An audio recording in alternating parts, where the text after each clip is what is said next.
jamaa simpendi.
Dashi, naomba umekuja njoo.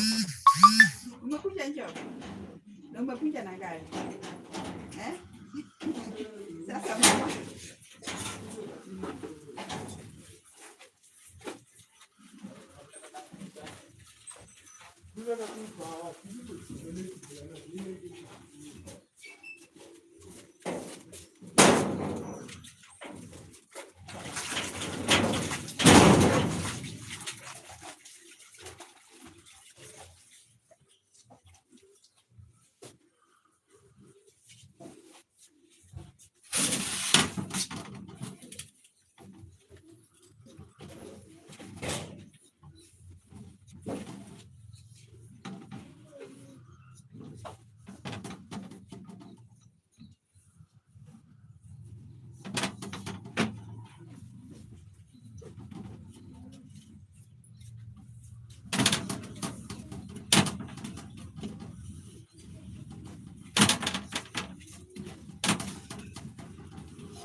Unajazanga spray na pesa ngapi? Na 100, 150, 200. Mtu akiwa na chupa yake? Ukiwa na chupa yako. Ndio hiyo sasa. Unataka pesa ngapi kwanza? Nilikuwa nataka ya soda but nimesahau tu. Ukiwa na nini? Ya soda sasa nikakupea kachupa.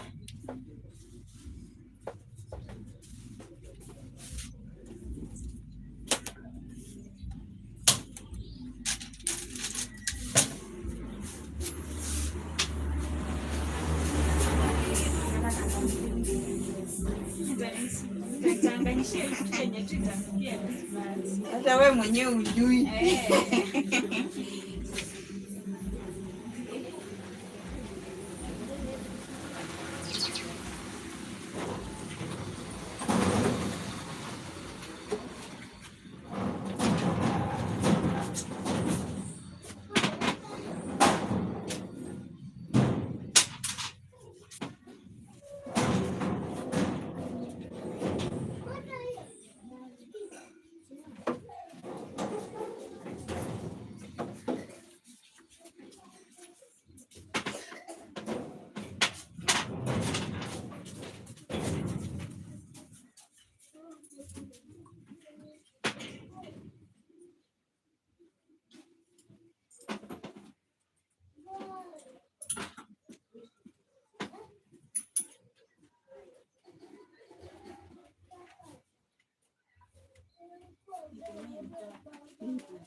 Hi Evans, mambo.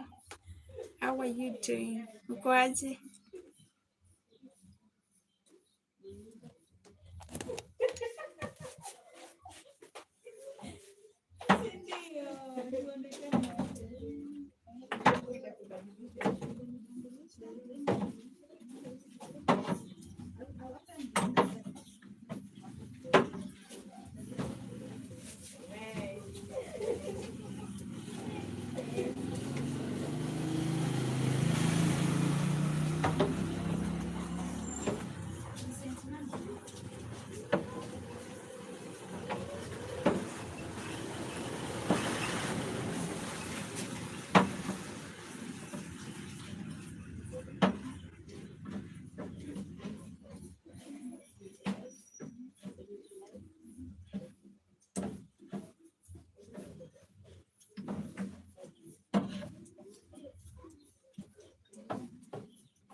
Umenifanyia mambo. Nishakuwekea. Nishakuwekea. Inanuka kweli? Kwani hata nikuspray hata. Hata nikuspray kwa hapa ndio. Kwa nini isinuke? Ama ni umeifunika sana? Ndio nimefunika, alafu tunajua bado haijafunguliwa, bado unajua hata nini yake itatoka. Sasa kidogo ndio utajua. Sasa imefika. Baby inanukia. Inanukia kwa sana. Kuchanganya vizuri. Hiyo ni combination nzuri. Nisije ukaniambia wewe uliniuzia perfume. Sitaki. Sitaki. Hata mimi siwezi penda. Ananga zile vitu za kuwekea hapa hivi. Niko na hizi pekee. Hizo vitu bana. Handbag sisi. Anasemanga nikienda naenda kukunja naso, nikishafika huko nishasahau na nikarudi. Guys. Sasa unaweka first priority. Sasa sote unajua mtu usipoandika ukienda soko lazima utachanga. Basi kuandika kuanzia leo. Hiyo ndio wimbo yenye nakuanga na. Naandika nikienda. Mimi hata nikienda nakumbukanga. Nafaa kuwa unakumbuka jamani. Yes, yaani ile kitu naandikanga tu ni perfume. Nakaa tu hapa naenda nikirecord hiyo hakuna hiyo hakuna. Sasa hizo zingine nazo. Naona. Sio fair basi. Hizo zingine nasahau kabisa. Andikanga. I hope nitakumbuka next time. Imeshaka. Thank you.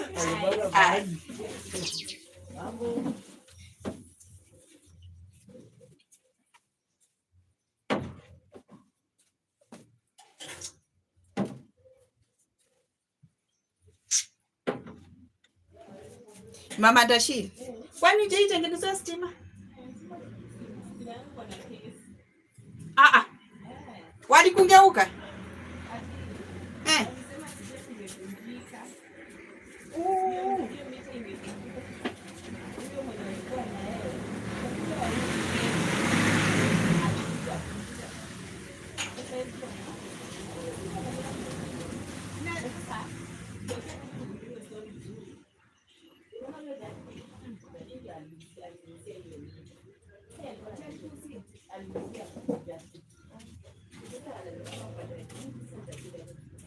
Wani wewe unawajua si ya kuwasiliana kwani wewe ulinunua? Ukiache sasa.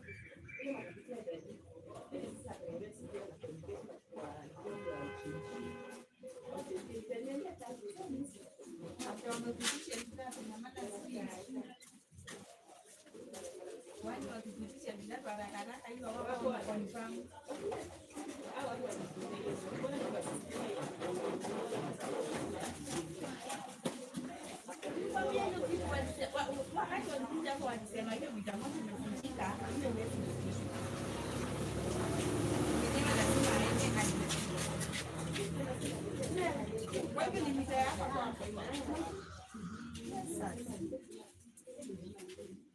Na wengine washaritishwa.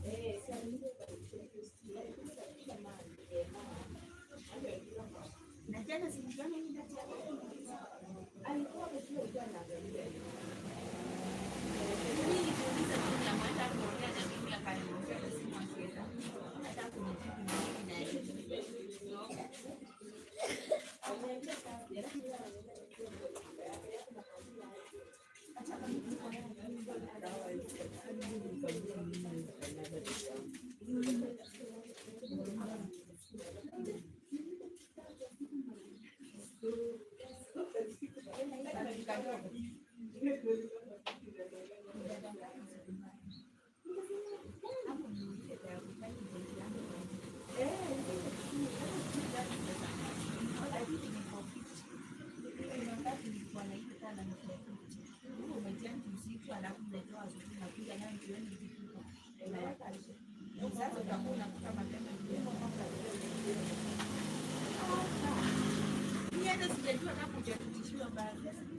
kama kwa hawa inawaka nikasimisha kutishiwa nyote.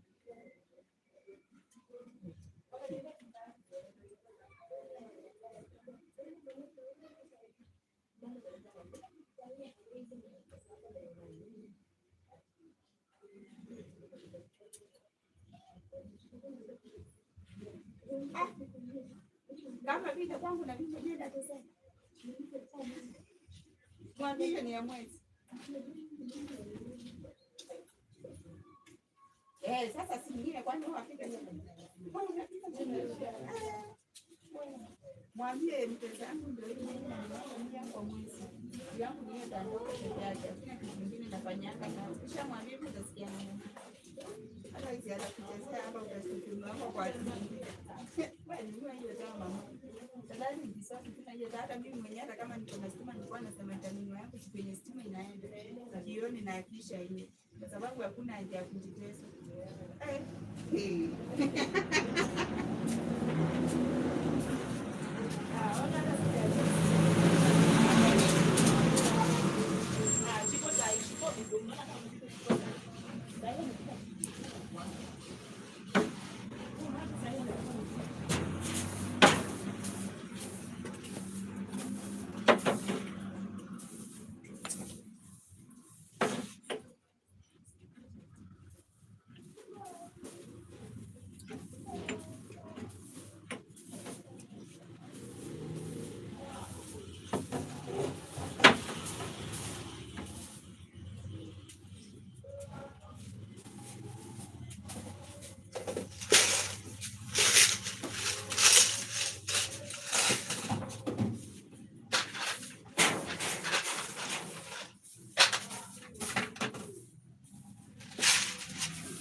Poa sana. Nimekutoroka for long. Kwa nini umetoroka kwa dhati? Nimekuja kuulizia bei ya Nivea. Bei ya Nivea ni 450. 450. Zote. Bei ya Nivea ni 450. Au tu tunaitwa sawa. Naendelea poa? Haya.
Disconnected.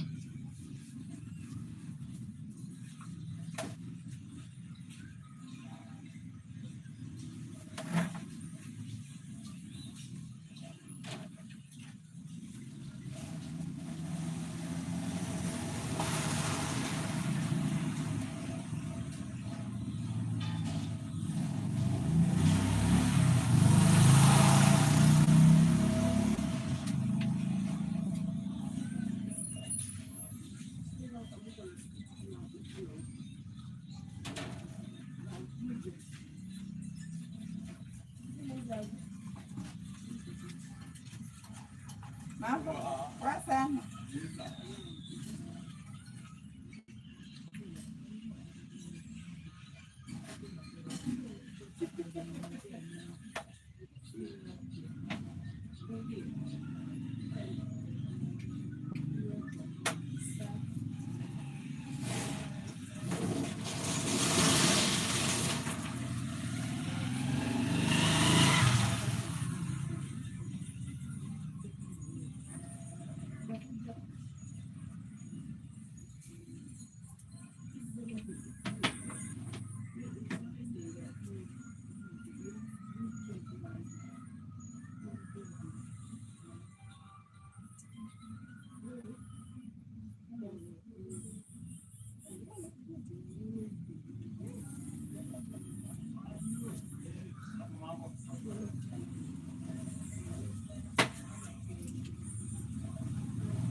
Mambo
Poa, niaje?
Haya, I'm here. Maroon, number 900. I hope it is going to look okay. Mom, I won't be looking like a disaster.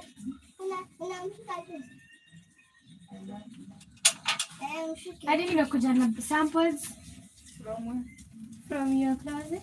Oh, Came with this to try because ukishafungua hii, that is permanent damage.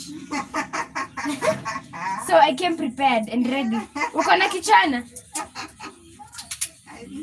Because I just noticed in myself kichana. Mom, mtu alikuja kuchukua eyelashes. Na mbona imefunguka?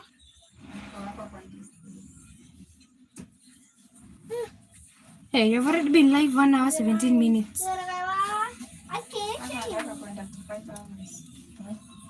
That's basically like the whole day. Mom, unaenda?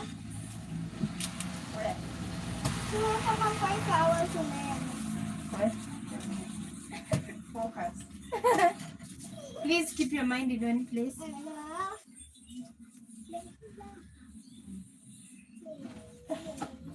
Alafu huyo mtu nimepata hapo ananiambia, mambo. Naambia mama. Nataka nini? Nataka bread. Nataka kala gani? Naambia siko sure.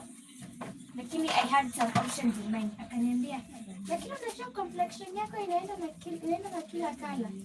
Nikakaa nikamwangalia nikamwambia, madam, I'm not willing to put green braids on my hair. So siseme kila kala, please specify. Haki Gabriela, I know very well hujasema hivyo. You just over. Nimemwambia siwezi weka green kwa kichwa changu. So elaborate. Nilijua. Sasa. Poa. Neno shaka mpaka makucha. Kila neno shako. Wow. First time. Neno shako. Sasa watu anaweka maneno makubwa. Marasa makubwa. Yaani marasa makubwa. But you can do it.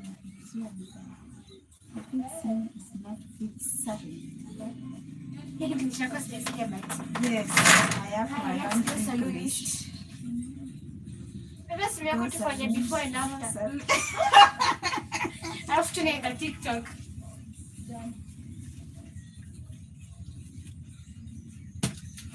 We can pull off these twists. Yeah, this takuwa naenda salon sasa. Let's go.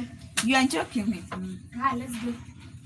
Unaniumiza hata kuchanga mtu si mchungu. Ndio mama. Hata muumiza yake hata sijamchana. Nataka kuwa mtoto mdogo. Si mimi ni mtoto. Nataka kurudi mtoto mdogo baby. Kama teenage toto.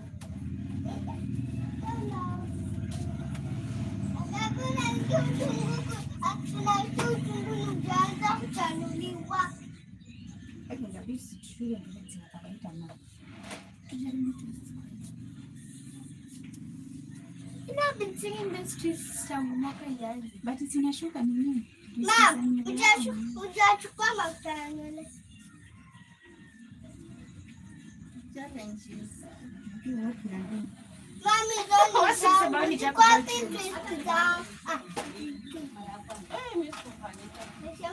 ya maaruni ya kwenda ushago. Bado sijakuelewa. Bro, November hadi imeisha. Hadi tutafika katikati. January, February, March, April, May, June, July, August, September, October, November, December. No, but then winter hakukuja. It's like about them like 28 days away.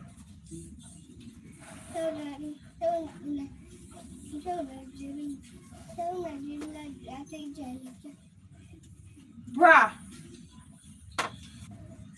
Okay. Huh? George, Please help us. stick with me to the end. Okay. Mom, copy mafuta. You're supposed to hold them with like normal break. No, si eti nashuka. Mimi nataka kuingia kabisa. Girl, you are hurting my skull. Gabriela, usianze. Utaenda hivyo. Bro. She's removing my hairline. I remove. I should keep it. Oh, Pure disaster. Pure disaster. What tutorials when you come here? Never fear the brother is here. Mom, hatujabeba mapani mafuta ya kushuka. But you just want to damage your face, see you? Sasa kuna kitu nimeonyesha kwa sababu nje kwa simu sijui. Phone charm. Ulisoma msanga? 100. Acha. Ndio kwa dasmo 200. Leta 200. Acha 100. Ndio mjaiza Mungu ngapi? Leta 200. Haki ya Mungu. Unaweza kunipea 200. Sina mwacha ende kazi ndio niende kazi. Sahi. Yafi weka. Waeka kama Ama ndio usimie kabisa. Nenda kuja nani kwake. Kwa live kama ni. Live. Ina shida. Ndio ni tu vizuri niambie kufanya nini. Ndio hivyo sasa ushakuwa Kwa coffee. Ushakuwa content creator hivi.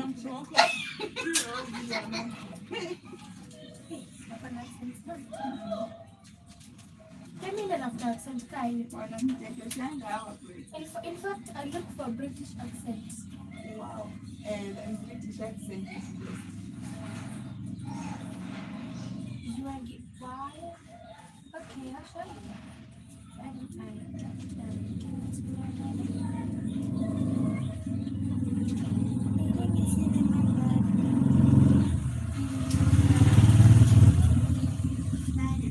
Disaster has become disaster, mom. Please come out with solution. Can you just breathe? I'm your girl. I'm here. Don't worry. Asiko kwa barabara.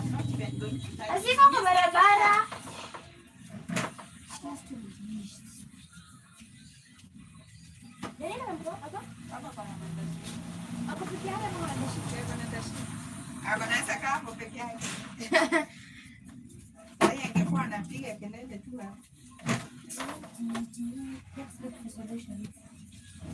Sio kila kitu inaweza shikanisha kidogo.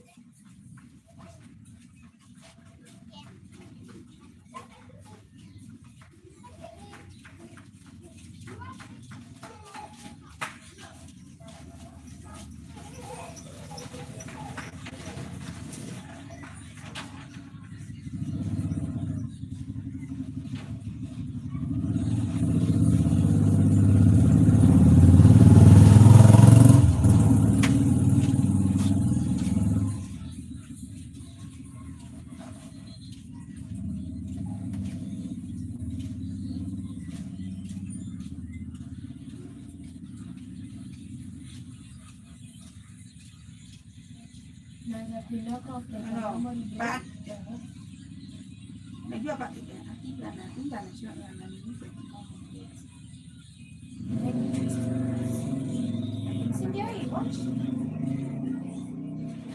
that's what you want. Yeah, I want something. So to shoot a quarter. Like yans and a normal bread format and then order twist. What do you have to do? No. I got you. You got me. I got you. Okay, that's okay. I got you now. You got me. Now watch me. You got me. Yes, I got you.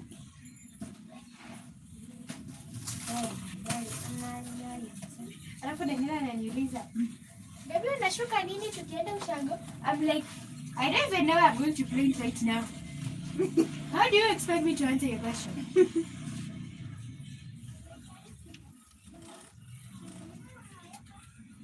Tell me what shouts as you're getting it done. Just wait. Relax. I got you. Alafu this section. This section kubwa ndio kusafisha. No problem. I got you. You got you I got got you.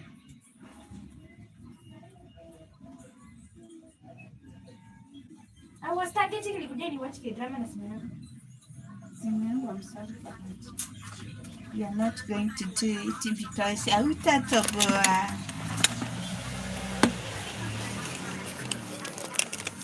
Mama, najaribu twist. Najaribu twist.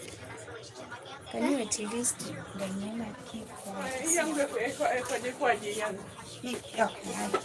Niko tupige pinga. Amesema yeye na hapo nini?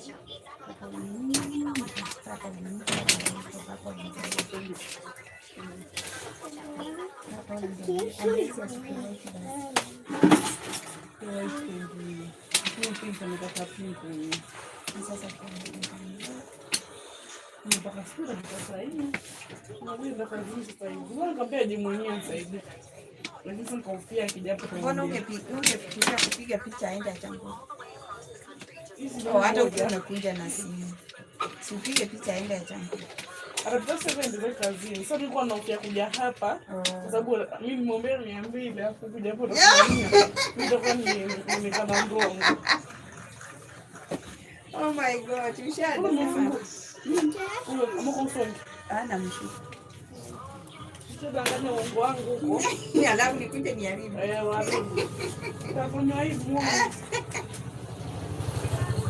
Ndio pesa ya chakula nimekata.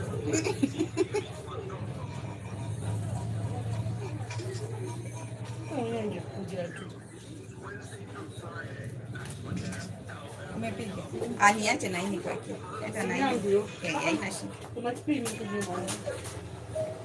Simu yangu doro yangu hiyo. Unaanza mwezi mbili hiyo. Kwanza wewe umechangua gani? Haya.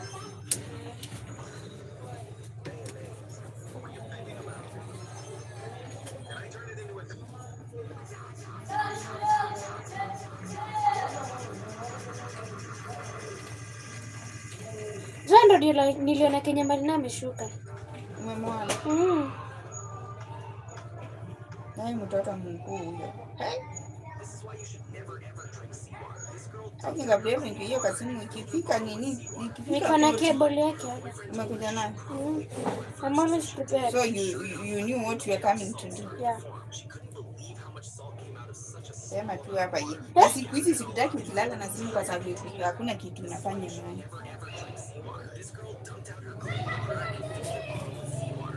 Hala mnajua sie tunaamka usiku kusoma.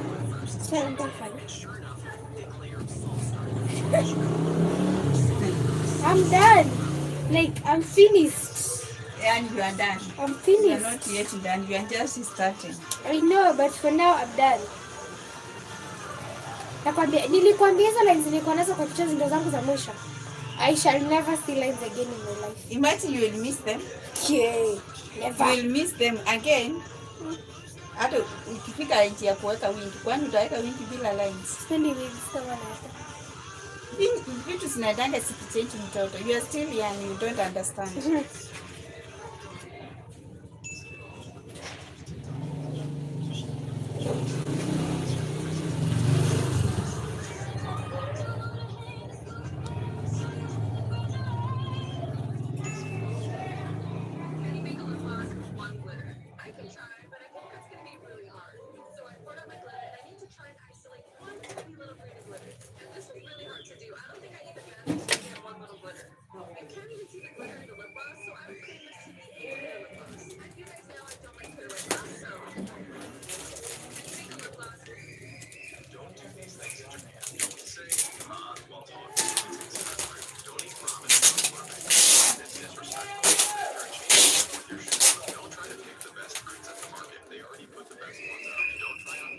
Unasema tujaribu at any cost. At any cost. Why do you like this? I've been having them on my mind since like last year. And I've been singing them since the beginning of this year. And you know I'm...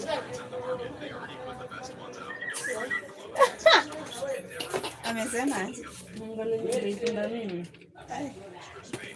Leta inapenda mwenyewe yako. Sisi rangi mbaya. Baba yake ni sawa. Napenda pink. Oh, napenda pink. Sasa ikiweke wapi? Kwa hiyo. Moja tu. Moi. Wewe sini isije kama njia. Mbona umekunja na simu yake basi? Mimi nilikuwa nadhani unataka hiyo simu na hiyo. Simu Hiyo yenye umekunja nayo. hii simu yangu. Na hii? Yangu. Oh. Boss. Uko na Kila simu? mtu anataka mbili. Sasa mbili mimi sio na mbili. Uko na simu mbili. Kama ungefanya na hapa nti. Kwa nini hapo? Unataka hapo? Alifanya na hapa chini. Umeelewa? Hapo. Unataka sasa tuweke na wapi? Hapo nitakuwa mzuri, nitaka smart. Na kuchange. Naangalia kuchange. Chanje. Nasema hizi mbili. Umeelewa? Ufanye hivi ama mbaya.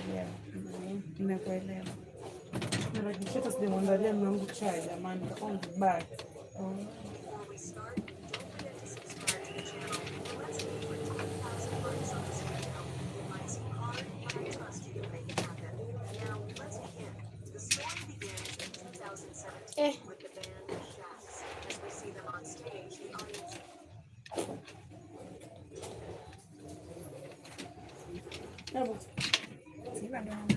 Hizi mbili. Unakuelewa vizuri. Kanda na ndio itakuwa nzuri japo pia kuchaji. Ndio nilikuwa naona kuchanji itakuwa mbaya. Chanji inaweza anza kuachilia. Na simu expensive hii. Simu nataka unilipishe mwaka mmoja. Rangi usi. Roho yote iko hapo.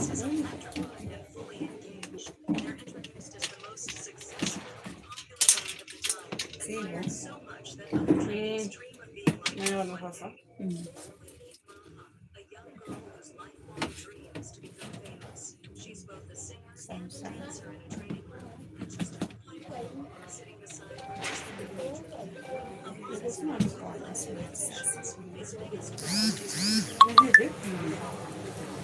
Sasa hivi lakini inabaki ni ngumu sana kukatika. Unajua hawakwangi, usiogope. Usiogope, imefungwa sana. Wanaonanga ni kama mtu yuko aware amelegeza tu. Sasa yeye akifanya hivyo juu wewe anafikiria huko aware already kamba ni simu inabaki tu. Hii wanaeka huku. Wewe. Wewe ndio ni roho yako. Nakupata hizo za 200 hapo niachie hivi. Jamani sasa ni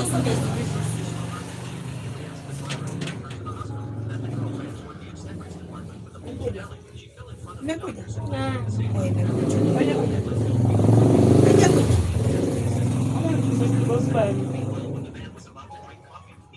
Natuma kwa hii simu. Nimekuja kwa hivi. Sawa, nimekuja.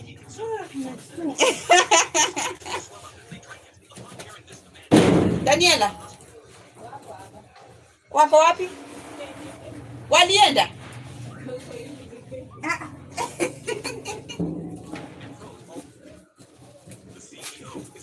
Ndio maana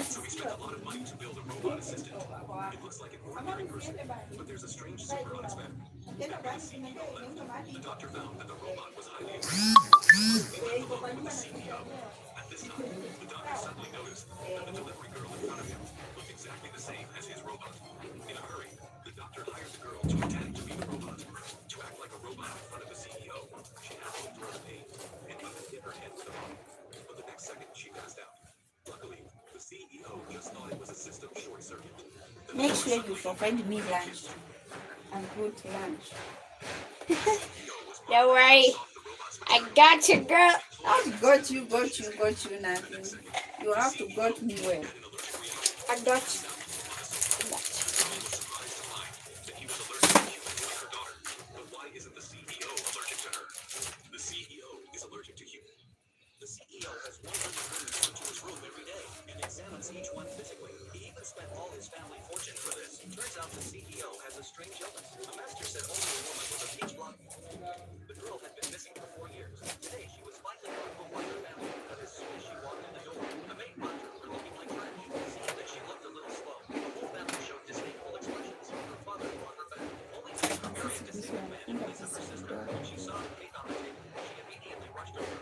Utakapo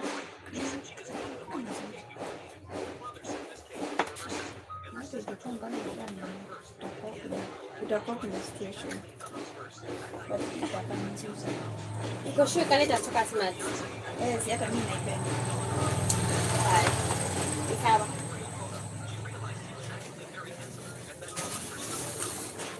Nirudishie change.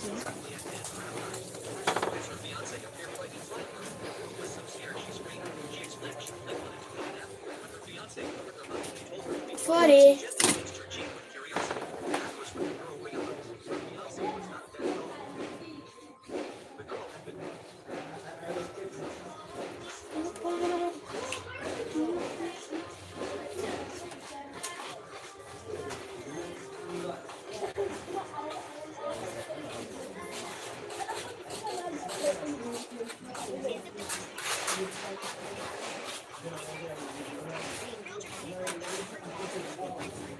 Rashashuka.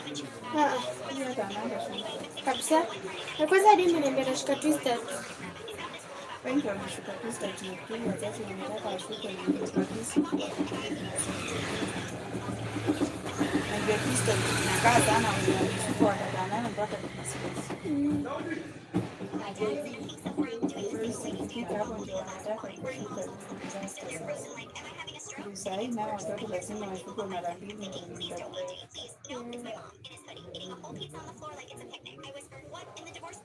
naangalia tu vile nimesikia dada na kwanza hapa ni kama mtu mwenye ako na experience. Mom, si umeniambia you got me. Haya.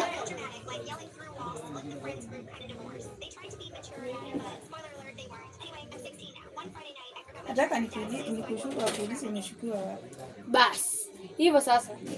They don't know. Hata nilikuwa nasikia mama mwingine akisema umeshuka huyu mtoto ndani yake.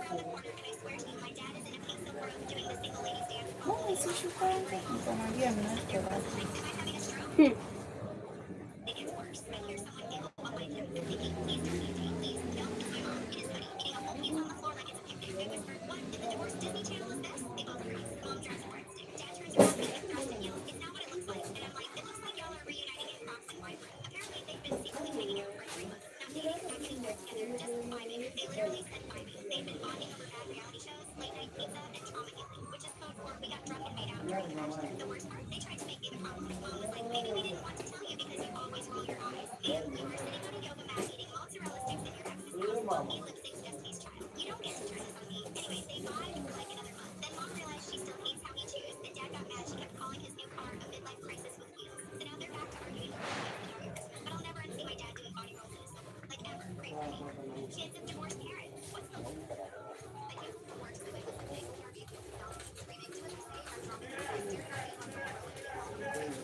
Girl. Ooh. Okay. What do you think? I like where it's Yes. going. When you pay you. Bra, useme hivyo.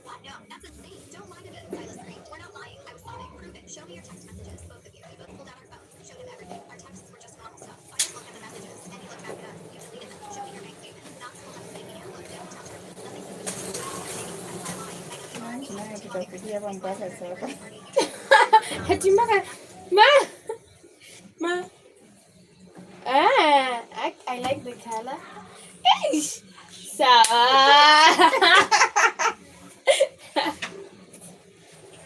Hebu kalisha likike vizuri.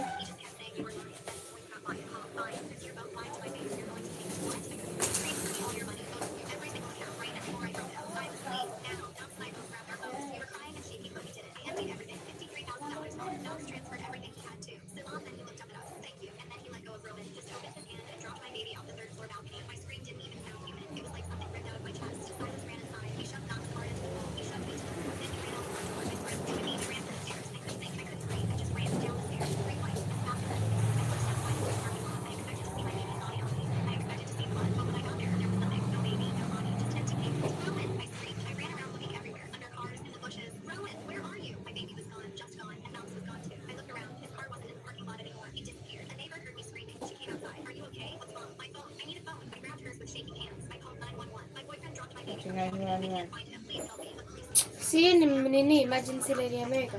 Hata ya huku. Mabisi yote ya polisi na kuanga na niwani, lakini sasa what is the story ndio hiki kupigiwa hiyo ndio nilikuwa nasikia. The boyfriend dropped the baby from the balcony. Sasa akaona apigie na niwani. Yeah.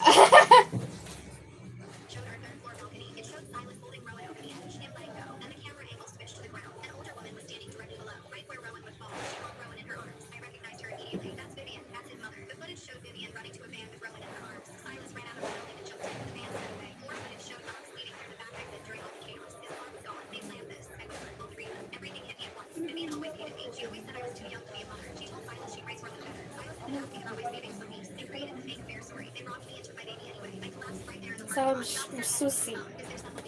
Msusi. Na unajua huo siringi ni Hey, imagine I can do all that na siringi. talk about it. Jack of all trades hapa. Mwenye anataka vya kuwekwa ndeleta. Haki ya Mungu. I'm coming. December nakuja.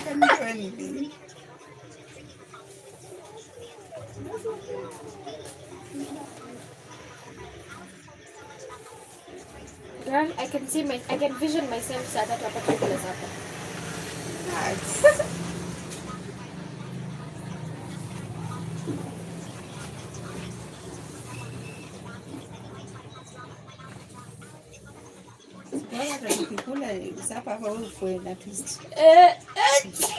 You want twist? Yeah. Yes.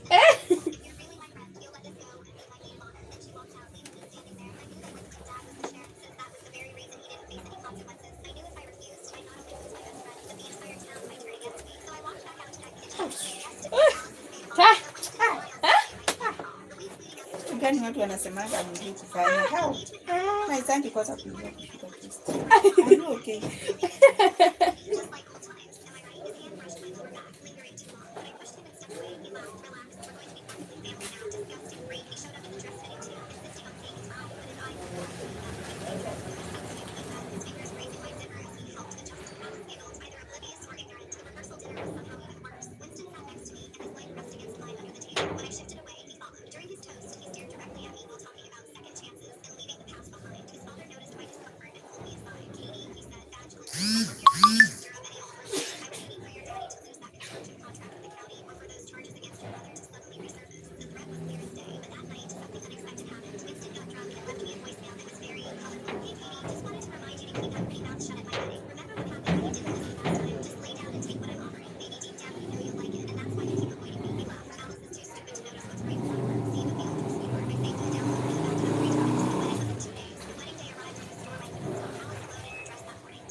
Wow, unashikaga vipi kushinda?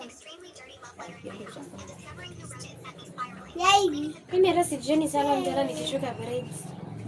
Why go too slow when I have my mother? My personal salon is Mwenye akishuka tu polepole bila speed. Tena very neat. Na haringi, na kuharakishi. What are you doing there? Toka hapa.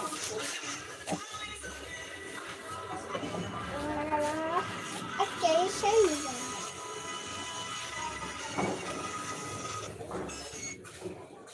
Hopefully next something. I hope you get me.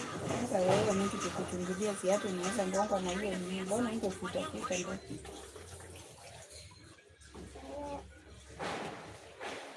Mimi nacheza na feel nje. Kwa jacket kuna.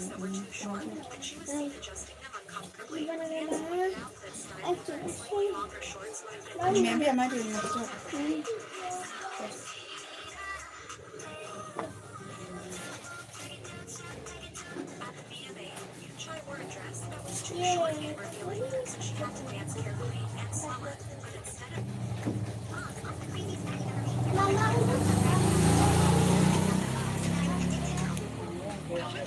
ashaingia na mwanzo anaingia kupika.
Na ukiomba uambie Mungu akumbuke nywele yako ya kisongo.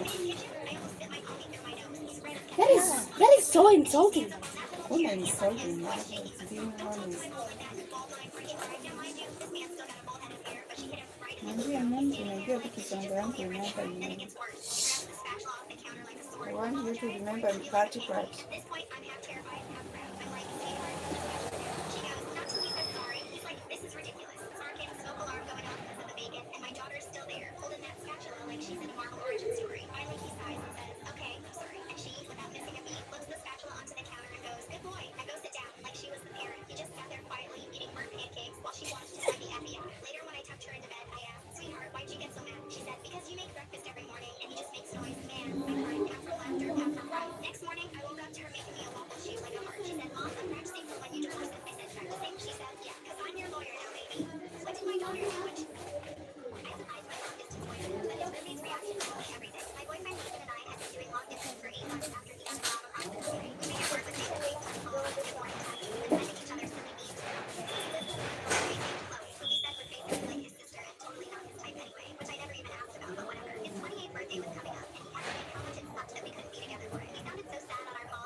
Kwani ulipeleke nini hivi?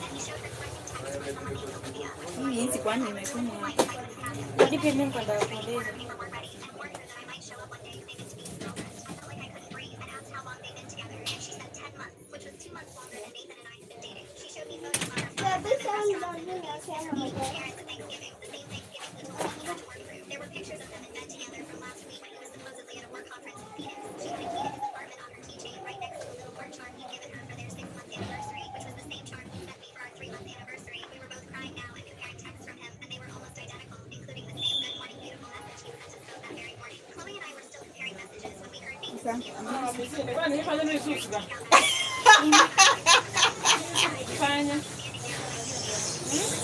Ati nina kwili ya wita.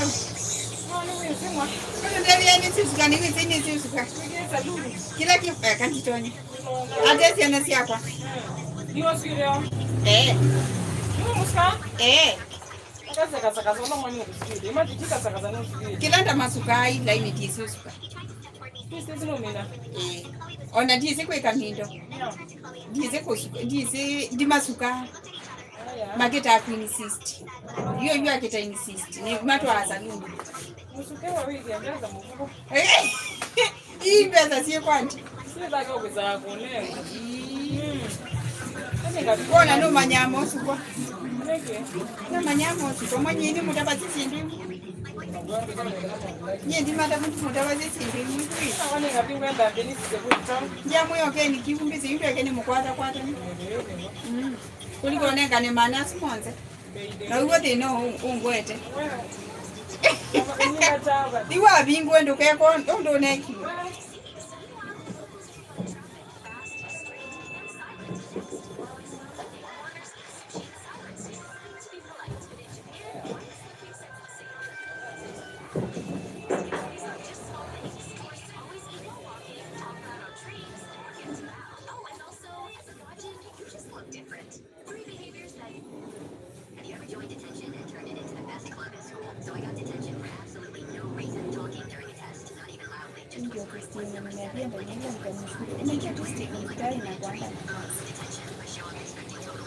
Siko sawa. Iko sawa si mbaya, sijasema ni mbaya, ninakuanga na kazi. Ni 10:22. Ndio Daniela ni nywele yake ni mingi. Utalia. Hiyo kitu kuna machozi.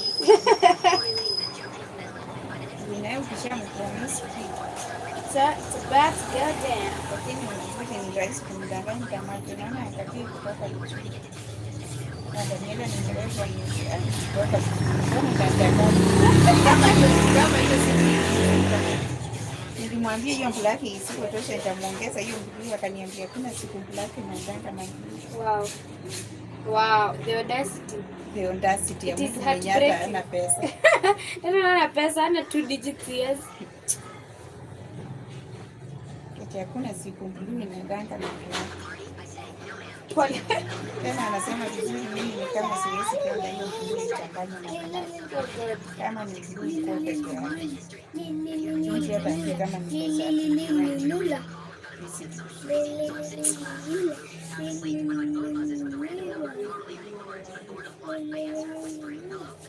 nini tena mama, nini nakuangaisha kama rudi kwa nyumba. Yule ani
yake ya chuma.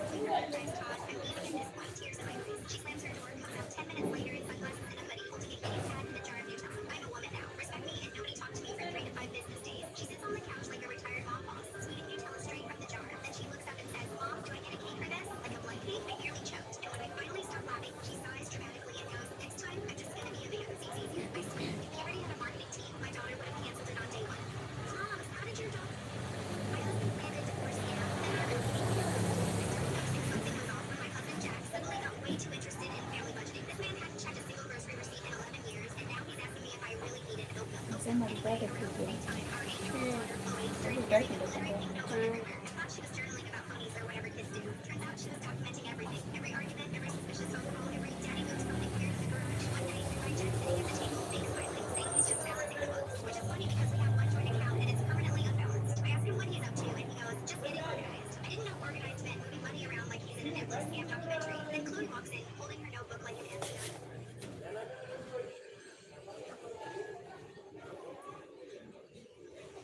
Oh God, this ina nini nika iko imechanishwa.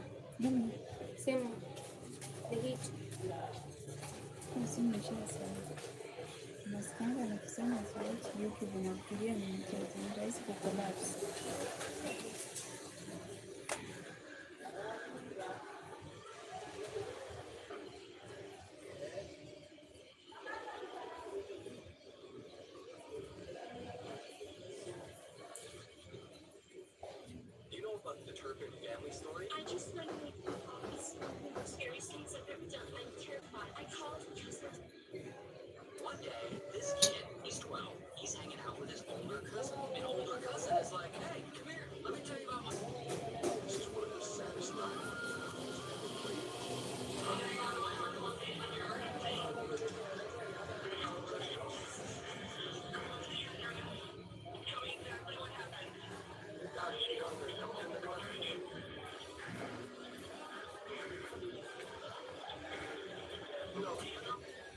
This woman solved her own murder case after she was killed. Let me explain. Born in the Philippines, Teresa Bossum moved to the United States and became a respiratory therapist who was well liked by her colleagues. She was the last person in India to be a victim of such a violent crime. In 1977, she moved to England. Chicago police were baffled by her case as they didn't have any leads at all. But 5 months after it was deemed unsolvable, a very odd report was made to the police. Dr. Chua, a co-worker of Boss's, claimed his wife was having visions about Teresa's murder. He claimed that while his wife was in a trance, she said, "Doctor, I would like to ask you for your help." And the doctor asked his wife. His wife said, "I am Teresa Bossum." This spirit claimed to have shown eventually led to his confession to the crime and charges sentenced.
as a child on her own. Ended up partying by her side with little support from her own mother. Charity stood alone, but instead of breaking, she found courage. She poured everything she had into raising her baby boy, determined to give him the love and stability she never had. In spite of their challenges, things were looking up. Charity and Paris developed a strong, beautiful bond as a family of two. 4 years go by. Now, an unexpected new chapter is about to begin. The family is about to grow, this time with a new baby sister from Paris. April 12th, 2002, Ella Bennett is born. I remember putting Ella in his arms, and he was looking down at her, and I'm like waiting to see what the reaction was going to be. And he had this huge smile on his face, and he said to me, he goes, "Oh, Mama, she's beautiful." As her kids grow older, Charity can't help but notice the stark differences between her two children. Ella is lively, spunky, social, the kind of child who can light up an entire room. Paris, on the other hand, is more quiet, introverted. He often keeps to himself and enjoys his time alone, with reading and drawing as his hobbies. But beneath his calm, independent nature, Paris beautifully embraces his role as an older brother. He loves his little sister with his whole heart. The two become inseparable. Ella,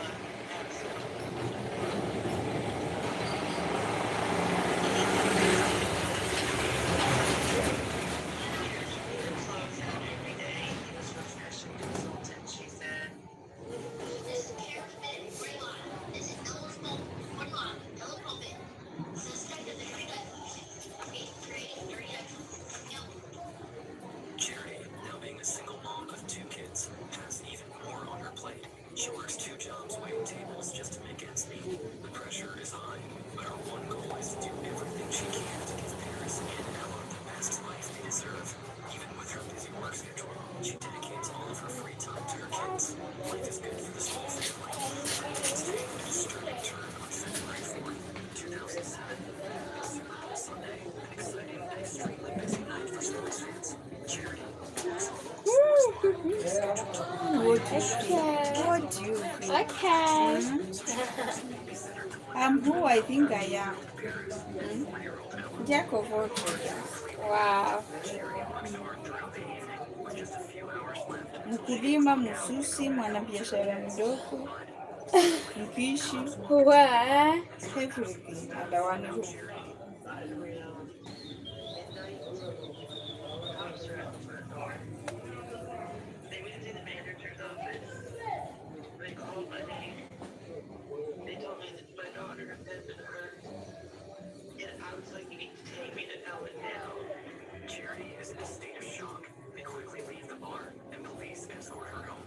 Her mind is racing. She attempts to stay calm, still not knowing what happened to her children, specifically Ella. Charity tries her best to not imagine the worst, but the cops' serious looks, combined with her unsettling quietness, sends a chill down her spine. As they finally arrive, Charity sees her house is blocked off with caution tape and surrounded by dozens of people. Police everywhere. Food trucks, neighbors, the entire street was At that moment, Charity knows that something terrible has happened. Unable to be left in the dark for any longer, she pleads with the cops, begging them to just tell her what they seem so afraid to reveal. And that's when her entire world flips upside down. Ella is dead. Charity is at a complete loss as she watches Ella's body being carried out of their family home. The sight is too much to bear. She was in a body bag. It was stuck to her chin. She had blood coming out of her mouth. I started screaming that I'm sorry. I wasn't there.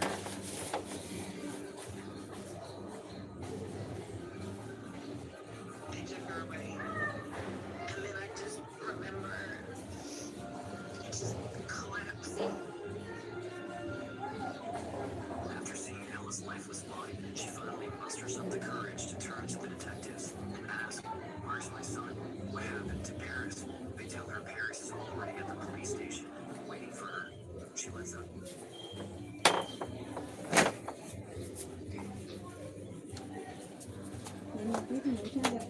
finish.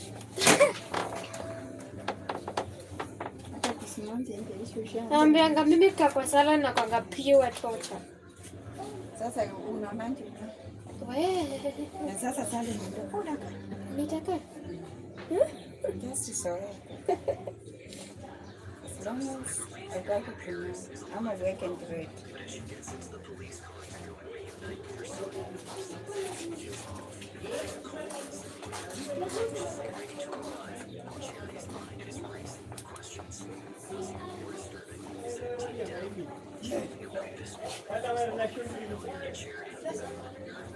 History is repeating itself, and that's because 30 years ago, when Charity was only a child, her family was torn apart by murder.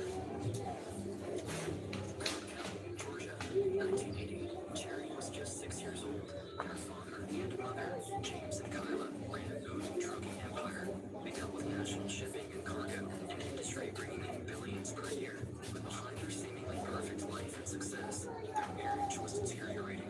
After years of chaos, their volatile relationship ended in divorce, leaving their only child, Charity, caught in the middle of their battles. However, Charity's parents surprisingly reconnected on March 9th, 1980, and decided to fly to Las Vegas, remarry, and once again, on March 11th, 1980, less than 3 days after they exchanged their vows, her father, James, was found dead in their family home.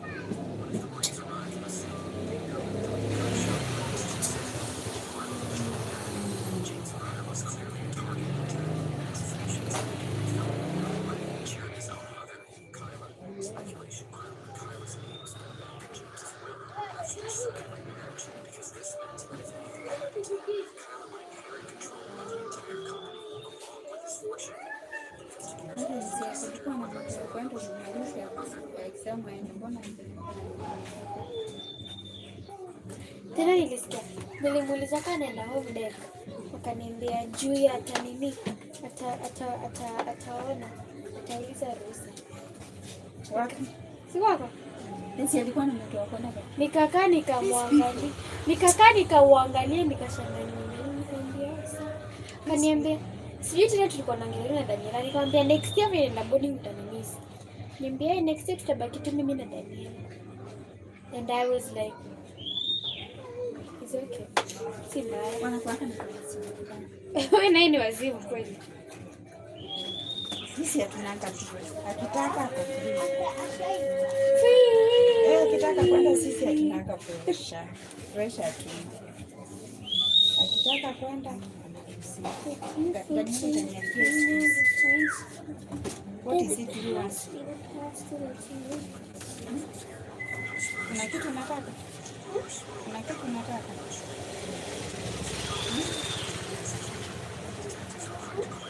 Sasa kama unataka upite hapo unapita.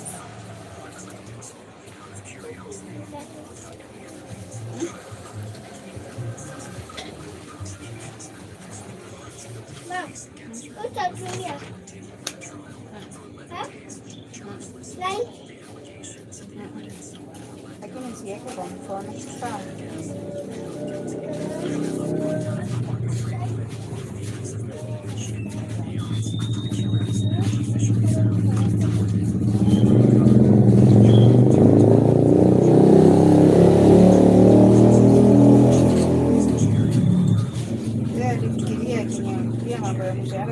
Mshahara nitashikwa na wasiwasi na mambo yake na kuongeza mtu mwenye mpaka saa hii nakujisha usafi.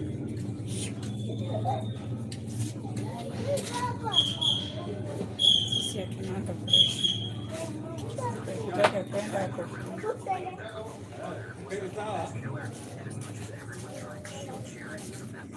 Lakini tukianza kwenda ushauri sitaki kwenda na yeye, sisi tunataka kuonekana mikutano, nitamwambia aende kwa sister yake akae.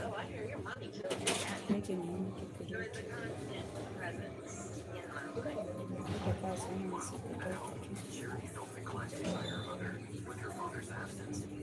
Maybe atakuuliza kama anaenda shauri Christmas. Maybe atakuuliza kama anaenda uche Christmas. Si aende. Yeah, I'm okay. I have my kids. Sasa ukitaka aende. Yeah, kiende ushauri. mwezi wa 10 aliniambia hata ile uchaguzi wameenda already. Hawezi rudi uchaguzi tena. Sasa mimi sina. Sasa jana alipigiwa simu alafu aniambia ushike uambie siko. Nikamuuliza mbona? Mimi nini? Simu zimetoka ushago kwanza zilianza jina sipendi naogopa sana. Nikakaa nikamwangalia. Nikamwambia okay.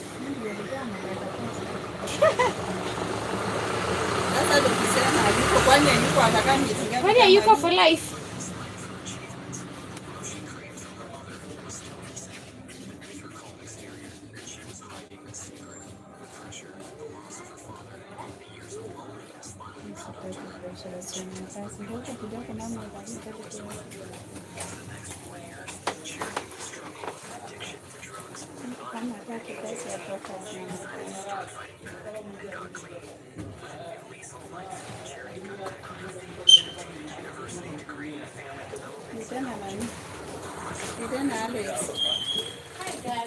Hai mambo. Sunday alitoka nini? Sunday walitoka wakaenda kupanda nganye mmoja wakakunja kuzunguka mmoja na wakarudi. Mpaka wako na biringi.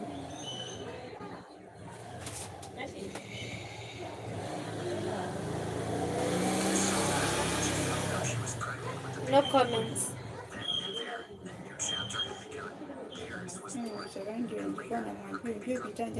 Shule hao wengine wamemaliza.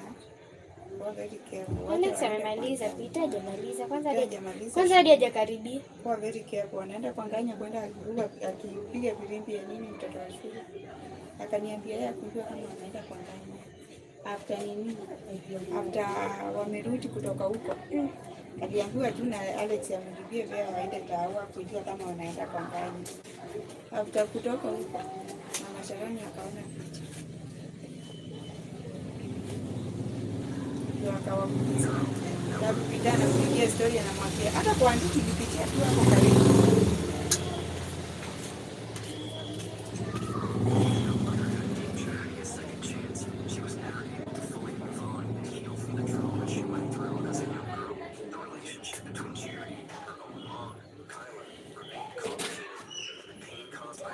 Nikamwambia Alex akitaka kuharibika mjua mtu anaanza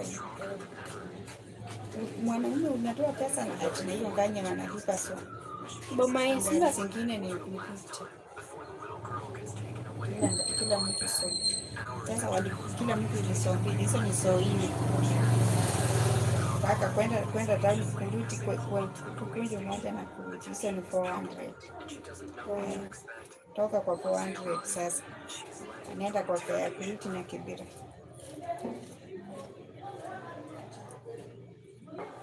Na wakapigwa picha na zile ma street cameras wenye wanakuanga kwa street. Nilikuwa nauliza Mama Sharoni eti watoto si wanapenda kuharibu pesa. Alex mwenyewe anadaiwa kuku mbili na baba ndio simu. Anaenda kuharibu pesa na nini? mtajaji kanta kwa kombolea nganya mwende nayo shabi.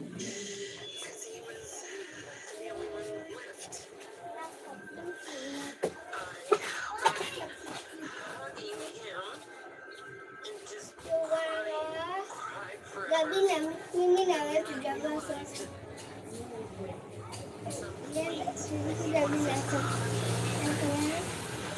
Unatafuta?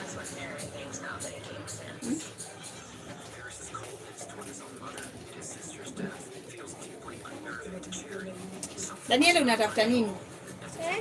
Unaelewa lugha yenye naongea? Mtafuta? Jinsi unaenda unafuta chini inaanza kuisha nyuma. Ni nini unacheka? Unatafuta nini? Ring. Beats. Beats za nini? Toka hapo.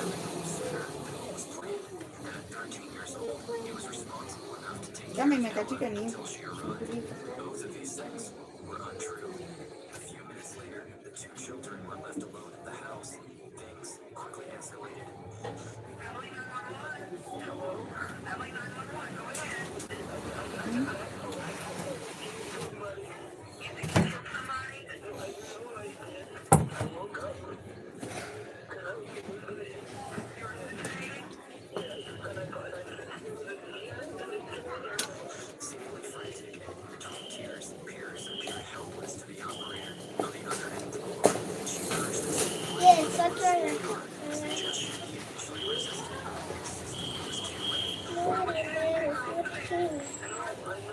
Hata usiweke miguu hapo ndani. Hapo ndani kioo imekatika hapo inaweza ikakukata.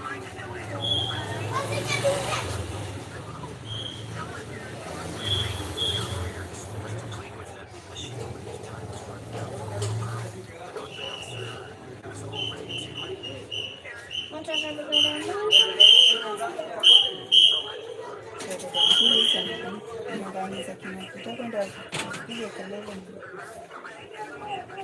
The operator continued to guide him through the procedure, waiting for the officers to arrive. But once they did, they found Ellen lying face down, meaning there were no signs of any weapon. Rafaela hata kuinama. Focus na what we are doing right now. Gabi. Kepele ya kutekeleza mabaya. Entire time Paris had been on the phone, she had only been pretending. He never actually tried to save his sister's life. Rashida anakutafuta wewe, sijui kwa nini mwanamke peke yake. Rashida. All of a sudden, he became a completely different person. It's like he no longer had to keep up this act anymore.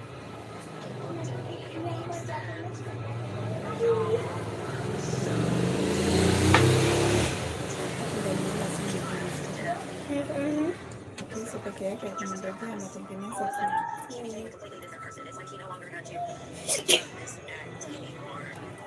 Wewe ni kitu gani unatengeneza na vitu zangu Daniela? Eh?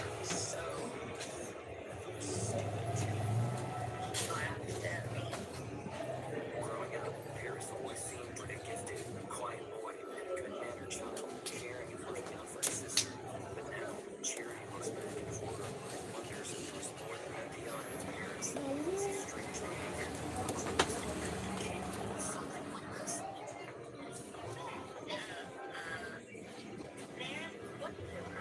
People that have had siblings, they tussle, they wrestle. Sometimes you have to pull them apart. 95% of the time, they got along well. But despite any Mbona huyu mtoto asikiti nimemwambia lakini. ever harm his little sister, Daniel. Ama nikulia tu ndio Mbona natafuta. February 10th, 2007, Wewe unatafuta kulia kwa sababu church, family and friends, members of the community gathered to say goodbye, to remember a beautiful little girl gone far too soon.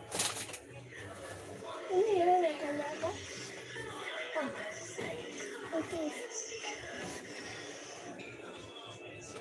Ella, she was a pistol. She always said whenever she brought life to everybody. This small town in Abilene, Texas, is a complete shock. 4-year-old Ella Bennett's horrific murder made no sense. Charity doesn't know what to do. Not only did she lose her daughter, but her son is the one incarcerated for the murder. mimi kwa nafikiri na nilikuwa nikishamaliza natoka kwa. To the community, Pia mimi niko najua Monday nitakuja nimkosa. Nani? it was her Hakuna. for creating a monster. Watu wote walikuwa ile iliniambia ndio kwa pesa. Na mimi nikangojea tu maisha yake kisha tukampatia. It's a book that he's reading. What's about in the book? Even if it's a video game, explain the book. It's a lot of game. Charity took a lot Nione of kama heat kama for siko her situation. People were very cruel to her. mtu asitest my patient. The mother's father's son, Kiana. Sina pesa sasa ukitest my patient pia utaomba. Utaomba. Ukipata kwa mbali.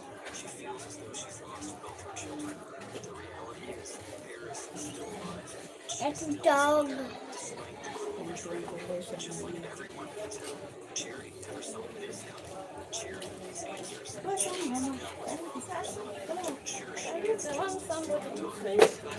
And who knows?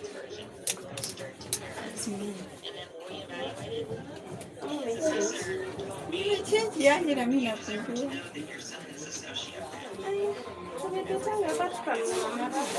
Marashi gani?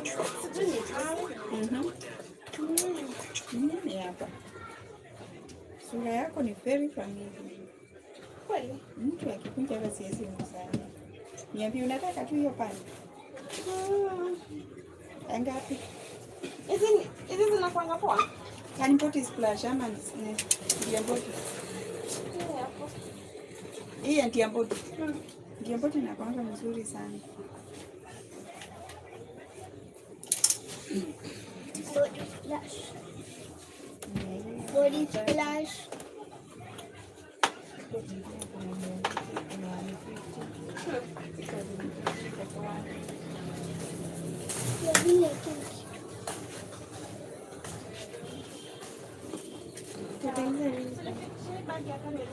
Sawa basi. Karibu. Hiyo zingi hapa. Hii ni nini unatengeneza kwanza?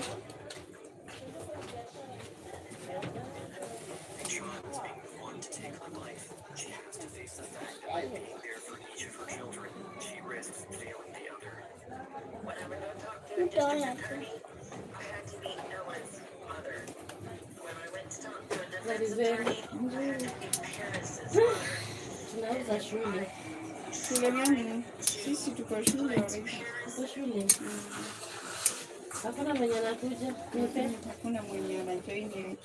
Hawa wote. Hata mdogo kama ule. Huyu ni mtu wa pili. Huyu ni mtu wa grade 1 huyu. Nimeona mwingine hapa nadhani anaingia. Wote washaingia. Sasa. Haya.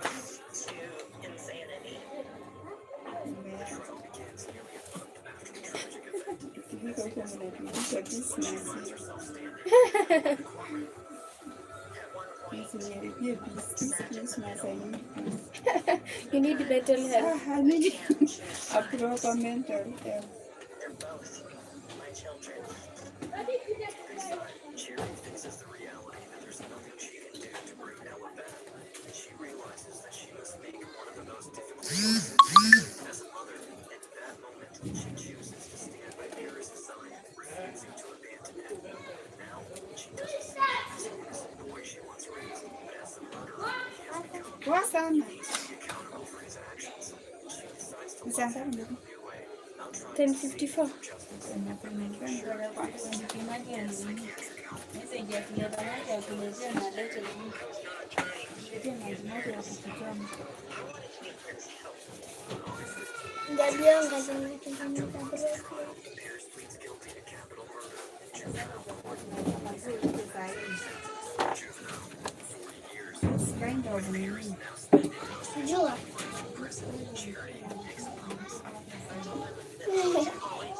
Zaidi sana.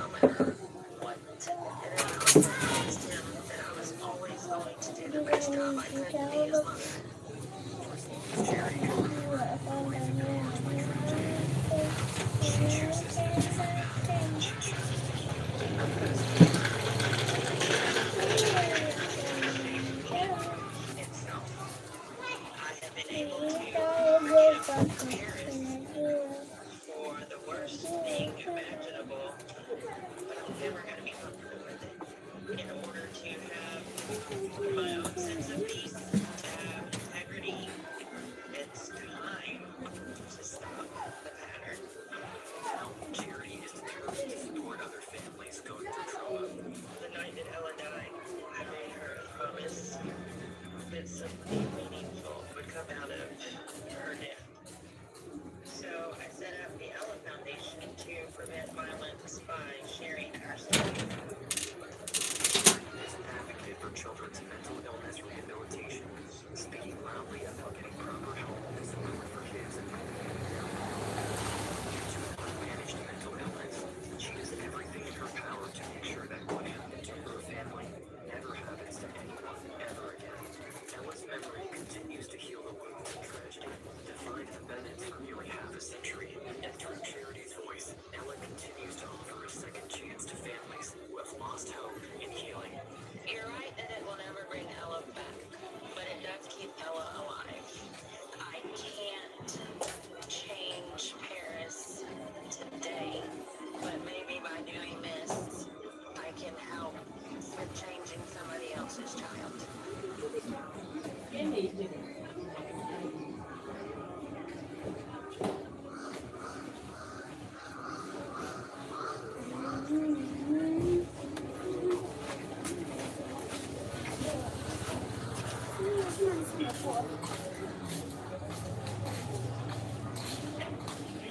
This girl is very strange. To make herself cry, she directly punched her own face. But when she felt that wasn't enough, she used onion and mustard, which are more than enough to make anyone cry instantly. However, its effect was not only on the girl alone. Even the CEO of the Coke Corporation began to tear up. It turned out that this girl was a accidentally saved Mr. Goose life. However, by doing this, the sacred item of the ocean clan, the Eye of the Sea, had mistakenly ended up with Mr. Selford. Because of this, the girl was expelled from the ocean clan and sent out of the ocean into the human world to search for the sacred item without the Eye of the Sea. None of her magic worked. While searching for the sacred item, she reached Gak pernah dilakukan. Jangannya pasti. miraculously, Mr. Goose suddenly appeared in front of her, shocked. Mr. Goose asked the girl how he had disappeared. The girl then told him the whole truth. As soon as Mr. Goose saw the sacred item glowing in his heart, Kwani wewe unaona kaanza? Uko poa. Lakini mimi naona wewe usishuke tu tukienda. Naona ushuke sasa kama hivi. Ya kalamaru. Sawa.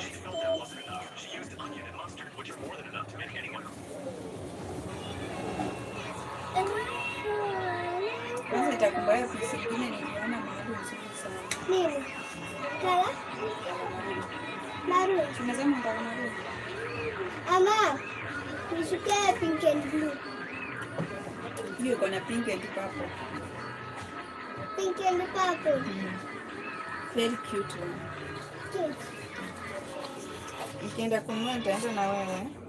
The woman was having her wedding with her husband when all the guests suddenly started looking at their phones. The woman immediately looked at her phone, only to find her ex-boyfriend, who had been missing for 2 years, was live streaming. He said that the woman could only be his bride. Her husband immediately sent bodyguards to surround the house. He comforted the woman, saying her ex-boyfriend would definitely not be able to get in. However, when the woman Mom, again, she was shocked. angalia anatengeneza bracelet. Flying beside her, she immediately questioned the man about where her phone was. The man said that as long as she paid him, he would let her see her husband. The woman immediately realized the man had another episode of his illness. It turned out the man suffered from severe bipolar disorder, and the woman had once been a psychotherapist. When she saw the man's expression while recalling his painful memories, she couldn't help but fall in love with him. However, after they got together, she couldn't stand his intense possessiveness towards her. So 2 years ago, a month later, the man blamed her for abandoning him back then. The woman directly asked him what he wanted, yet, to her surprise, all the man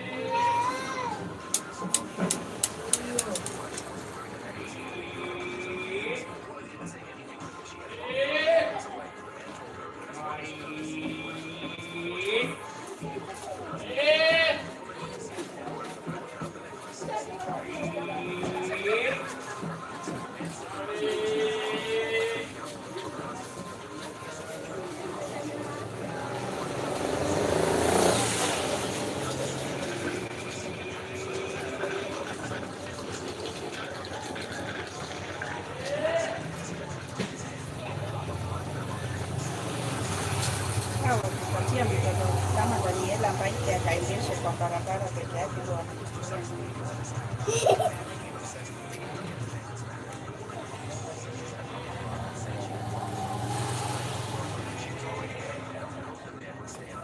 Haya, nimemaliza kutengeneza bracelet. Hii bracelet ni yangu. Najua kutengeneza bracelet. Lakini mtungi ni yangu. Sasa wewe unashindwa ukizunguka huku na mtungi ya nyingi utamwaga maji alafu kwa sana.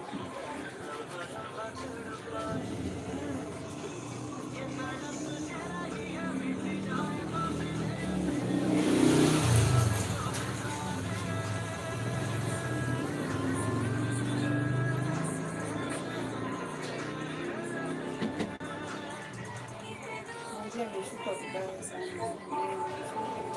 Hey, ameshuka vibaya.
Wewe si nimekwambia siwezi kulala kwa mkono.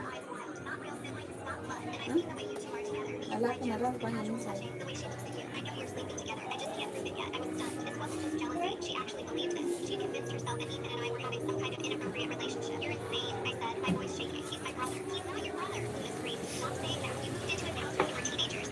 Usijaribu kwenda kwa barabara.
Poa sana.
She showed up at my apartment with Megan to practice being calm. 10 minutes later, Megan's elbow shattered my living room mirror, shards of glass everywhere.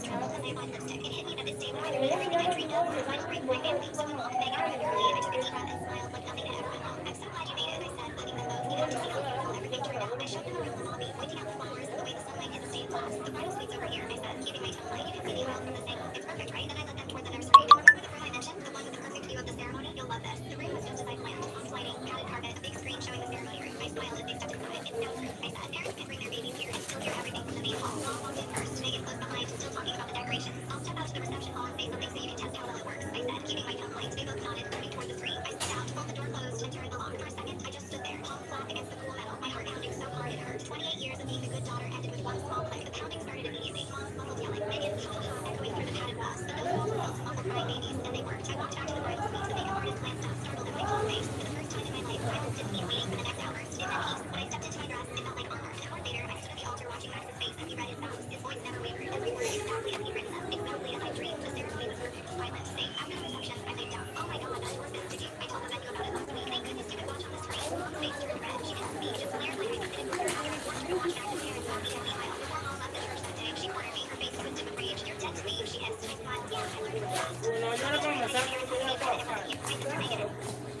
This was when decided to use her. Getting my daughter's purse, she never afforded the unexpected things she would find. I had to use my daughter's purse today. She's 10. It's everything that she has in here. We're gonna start with the outside of her. See, we have secret keychain for eye texture. We have look, we've got some nice tea samples. We have a lanyard with her house key on it. We have a game called Chatter Time. I think she got it for Chick-fil-A. And we have a prison card. Main compartment. We have hand sanitizers, the Dollar General one, super awesome. We have a teeny tiny axolotl notebook, also a keychain. We have $5. This woman decided to use her. Only Sabrina Carpenter could pull this off mid-performance. Watch how she made the entire crowd Sasa niliomba tu anashinda shida na shida zote. pure gold. Babake alirudi tena kumchukua tena, sijui ikafanyika tena, akarudi kwa mamake. Kurudi kwa mamake pia akamkataa, akarudi kwa anti yake.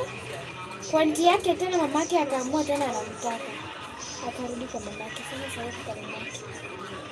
Kwa nini wanamsungusha basi? Sielewi. Nimeenda utoto. Only Sabrina Carpenter. Have you ever turned in a joke project and it somehow got 100? So for our final history grade, we were supposed to make a serious presentation on the most influential historical figure. Everyone picked people like Martin Luther King, Einstein, or Cleopatra. Me, I hadn't even started. It was midnight. I was half asleep, and my brain said, you know what? Let's make it funny. So I made a full slideshow on the inventor of the fork. I called it the Forgotten Hero of Civilization.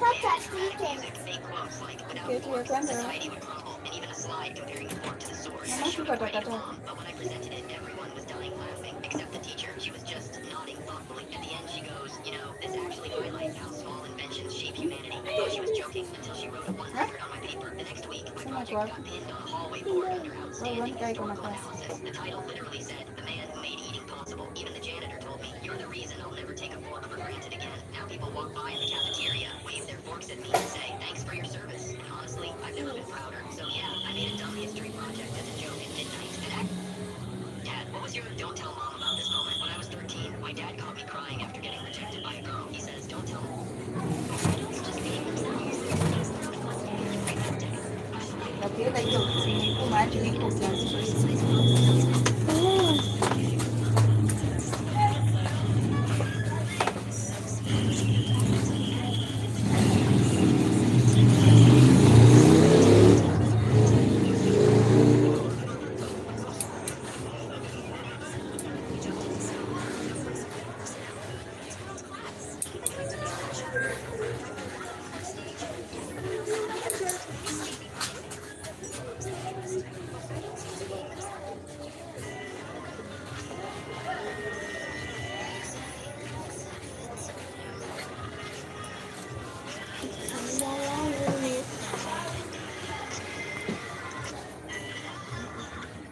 K-pop idols who look a little too much like animals? Let's check them out. Let's start with Jungkook from BTS. They say if you just ask him if there is into a kangaroo, it's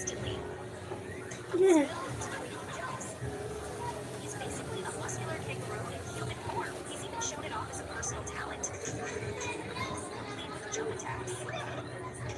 On those break-ins, he's basically a real-life walk-up. Not only does he look like one, but he even stuffs food in his cheeks like a tiny animal. He was even caught munching on lettuce straight from the bunch. Everyone was like, that's a quokka for sure. What do you think? He thought I was feeling a little... My mom announced it getting the promotion. She's more of a team player than you'll ever be. Everyone nodded. They were supposed to me. I smiled, closed my laptop, and said, congratulations, Sarah. You're going to be it. Then I walked out. By 3 p.m., my boss was calling me cranky, begging me to come back. Sarah's getting the promotion. She's more of a team player than you'll ever be. My boss writes that it would be very all of me staring. While chilling after class, I suddenly got a text saying, so when are we going to find this weekend? I said, my sister's new boyfriend knocked me at dinner. Everyone laughed. Mom told me to stop making the family look bad, so I let them talk until he mentioned his job. Then I pulled out my phone and watched their songs. I'm only 26. My family cares more about image. The beauty of a woman is not in the clothes she wears, the figure that she carries. Here are the top 5 cheaters caught 4K moments. Let's watch.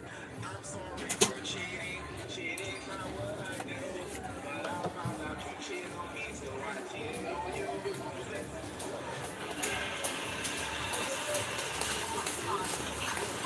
Daniela, sasa kofia itaingiza kwa chini. Kofia inataka kuingia kwa chini ndani.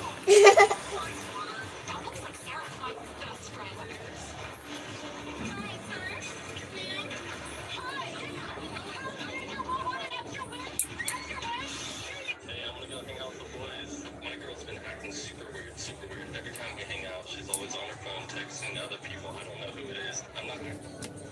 You thought I was real? She made me look that way.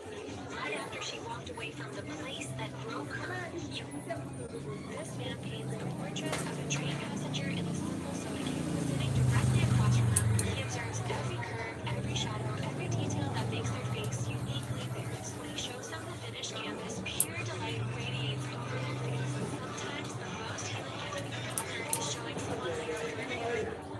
These are the times when singers change their song lyrics, starting off with Katy Perry after she had kids. We used to party all night and sleep at night.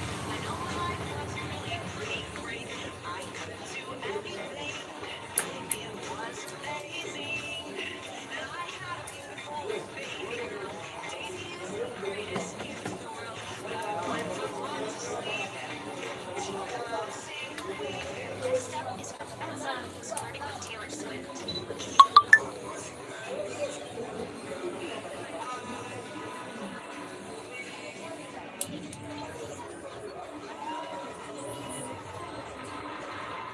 These are the times when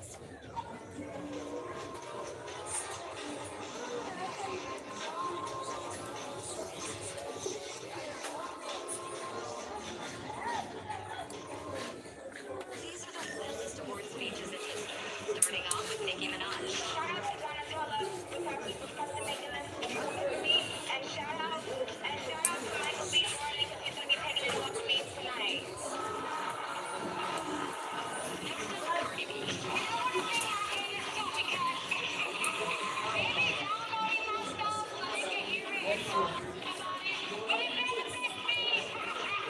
Next, Miley Cyrus. Thank you all so much. I don't think I forgot anyone, but I might have forgotten underwear. And finally, Ariana Grande. You made me sing and I don't forget anybody. Thank you to the Airmans for nominating me. I 10 seconds. Oh my god, 9 seconds. That's 10 baby. Monty, Charlie, Wendy, Republic, Fergus, Weaver, Elsa, Jen, Stephanie, Dan, Schneider, Nickelodeon. I love you guys. Thank you for supporting my music career. And I love you guys so much. Thank you. Okay, back to the driver classes. My job.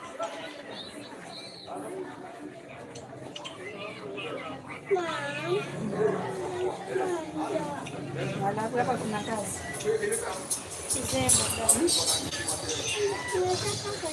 Like couldn't sleep at midnight and secretly snuck into her crush's room to use his computer unaware that the live stream on the computer was still running. The number of viewers jumped from a few dozen to 2 million right away. It turned out that just moments earlier, the woman had been completely engrossed in watching the drama. Right when she got to the exciting part of her computer suddenly broke down, unable to watch the live. She was extremely anxious. At that moment, she suddenly thought of a solution. She snuck into her crush's room while he was away, planning to finish the drama there. Little did she know, the computer's live stream was still on. Her parents immediately made the comment section explode with messages, yet the woman was still oblivious. Watching the drama in front of the computer, the crush's friend saw the They called him. After learning the truth, the crush hung up the call in a hurry, but the number of viewers in the live stream kept rising. Because the viewership was too high, the computer system suddenly crashed halfway through the drama she was watching, and pop-ups filled the entire screen. Just as the woman was panicking, her crush walked over to her and gently taught her how to use the computer. The woman was immersed in this joy, not realizing that everything was part of the crush's intentional plan. After turning off the live stream, the crush immediately took out a gift to bribe her. Once he saw she was very happy, he quickly pulled out a contract to set clear boundaries with her. Little did she know, the crush only did this to give his fans an explanation. The woman couldn't sleep at midnight. What innocent memory from your childhood do you now realize is traumatic? When I was 7, I used to love helping my mom clean the house on Saturdays. It felt like a little tradition, music playing in the background, sunlight through the curtains, and me dusting the same shelf over and over just to make her smile. One morning, I woke up early, excited to surprise her. I grabbed the broom and one of her favorite bottles, a wedding gift I'd later learned. I remember freezing as the sound shattered the quiet. Mom came rushing in. Her face changed so quickly, fleeting confusion to anger I had never seen before. She yelled louder than I thought. I remember her words clearly. You ruined everything you touched. She tried to say sorry, but my throat hurt. She didn't hit me, but she didn't hug me either. She just leaned up to my arm. I stood there crying. I spent years trying to be perfect. Never realized that moment that had to see the need to earn love by doing everything right until adulthood during their years. Unaendanga peke yake? Unafanya nini? Ngoja nikupitishe barabara. Sawa big girl. Na uende ukiangalia kwa barabara. Uende direct kwenye kandeti kwenda kwa mstari ya kuku. Kwa mtari, unasikia? Ngoja.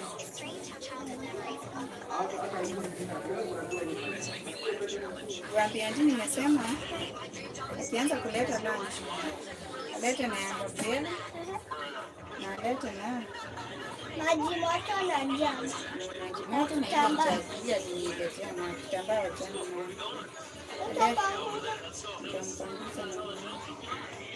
Kitambaa ingine hapa. Alete nini maji moto na jagi. Na alete tuki yangu na yangazi.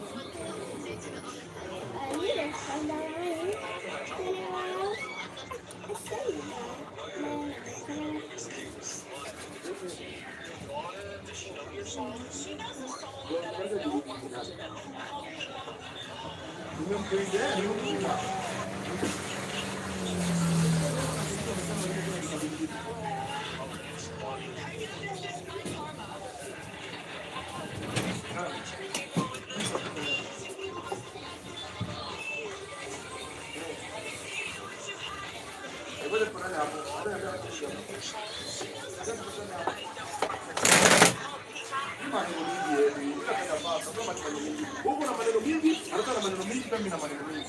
Mpego sexy wote ndio wewe kwa.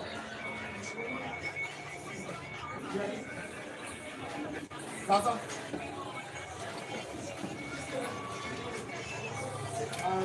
kama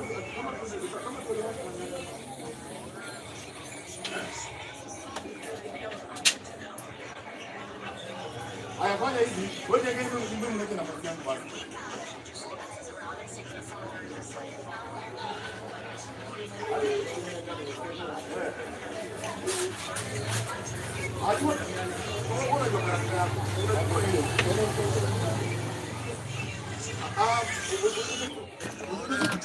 Sina kwenda peupe. Lakini na kulikubali wewe mtu wewe ni wapi? Aina mama ukaanza video YouTube kwenda kwa hata nikwambie leo nikwambie leo mimi nitasimamisha utasimamisha kama ni mwanaume hata tuponane sasa hivi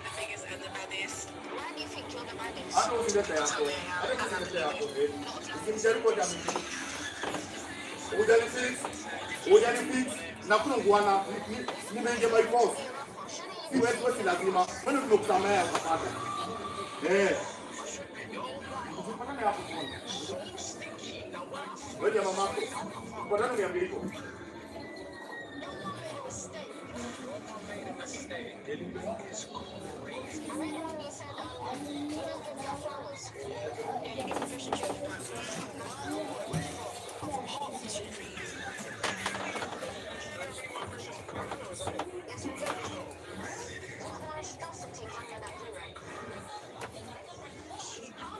A lot of the time,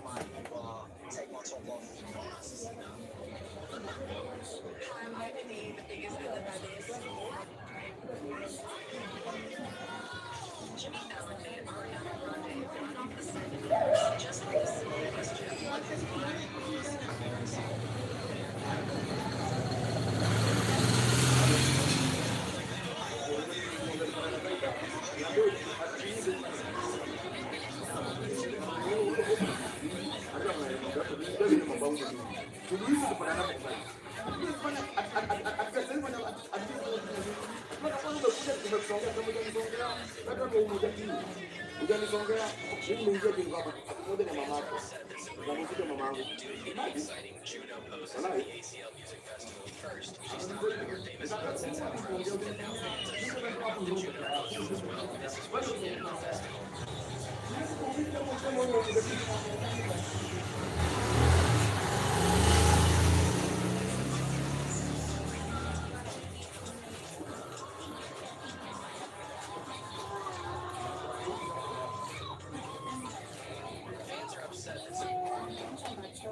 Quick question.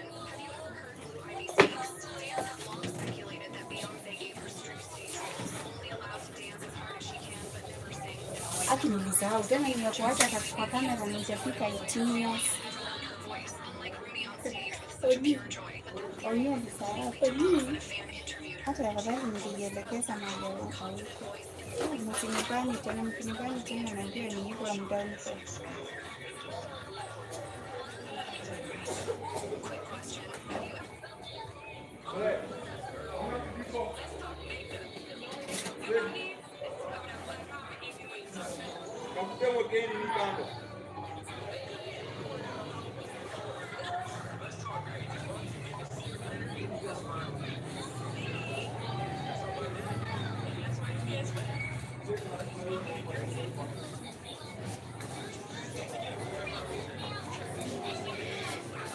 Kali. Niambie. Bye. Moja. Ulitoa the brown. Ulifanyia wapi? Kwani ulipomoa? Si ulikuwa umeshukwa? Mbona ukatoanisha? Sasa tuko sawa.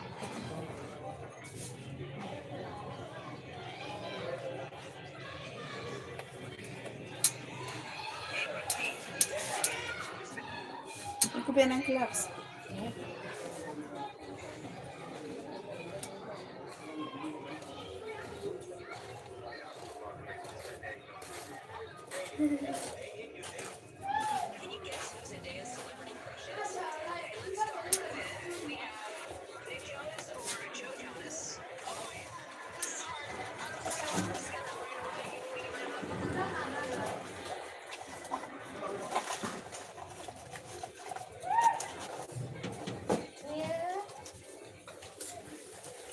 Kabisa ile kwanza sipa. Kabisa ile kwanza. Kote. Tutakuja tena.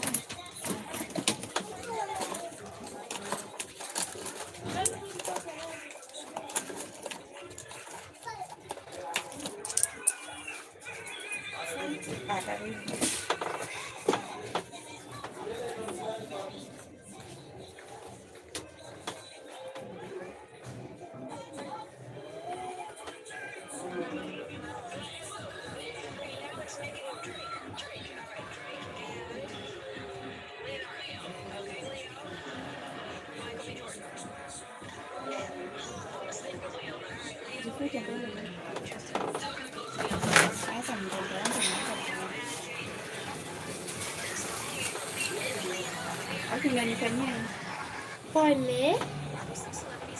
Pole ma.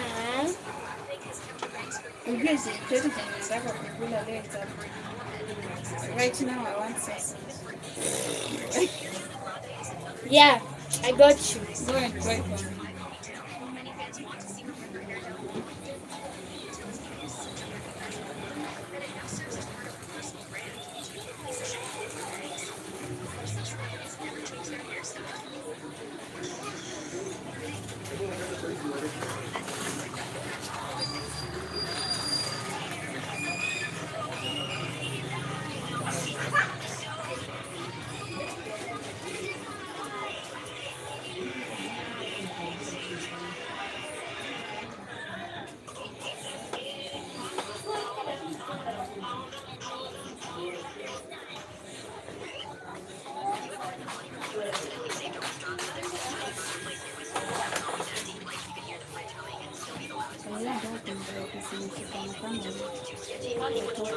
Kama hivi ilikuwa imeshukwa na mimi basi Sara. mambo poa sana. Niko poa, uko salama? Haya.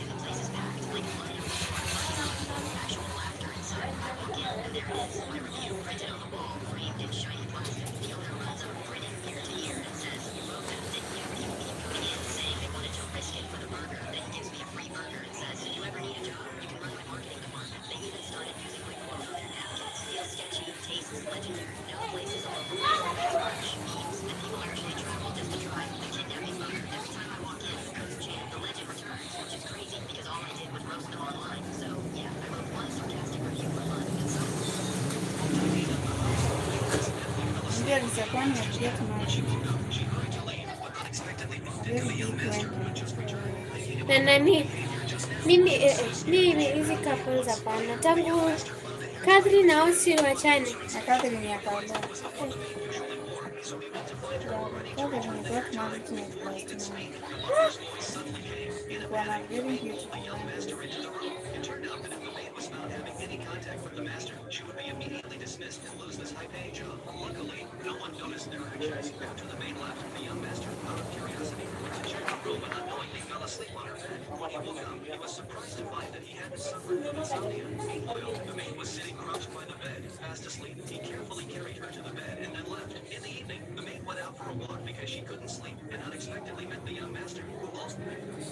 Here's an updated height comparison of every pop girl we ranked from tallest to shortest. Taylor Swift is the tallest out of all the current pop girls, standing at around 5 foot 10 inches. Adele has been just an inch shorter than her with a height of 5 feet 9 inches. Rihanna, Katy Perry, Dua Lipa, and Tate McRae all stand at the exact same height of 5 feet 8 inches tall. Madison Beer and Beyonce are both 5 feet 7 inches. Tracy Abrams stands 5 feet 6 inches. Former Disney girls Olivia Rodrigo, Selena Gomez, and Miley Cyrus are all exactly 5 feet 5 inches tall. Billie Eilish and Demi Lovato are both the same height of 5'3". Ariana Grande, Chappell Brown, and Camila Cabello are all pretty much the same height, standing at 5 foot 2 inches. Lastly, Billie Eilish Lady Gaga is 5 feet 1 inch, and Sabrina Carpenter is exactly 5 feet tall.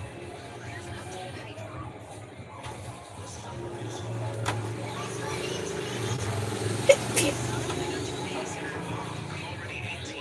Only today did I realize how wildly I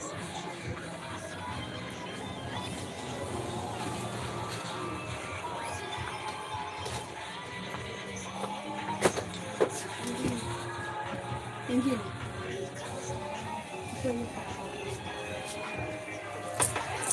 And claps.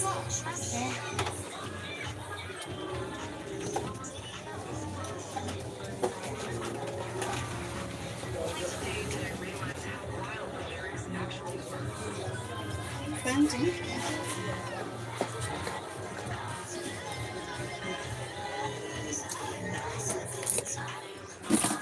That's what you call talented. Amevaa ndio ya basi. Well, permanent damage.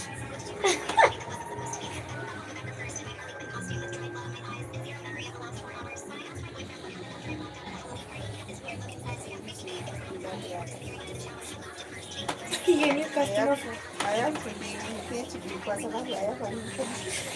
atakuja. She will come.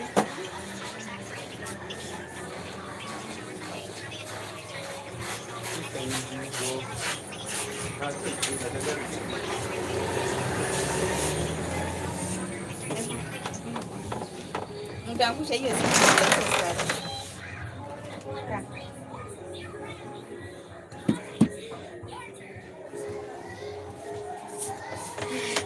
I'm left entertainmentless. Get idol. What you have make it in life. Niache hapa naongea peke yangu.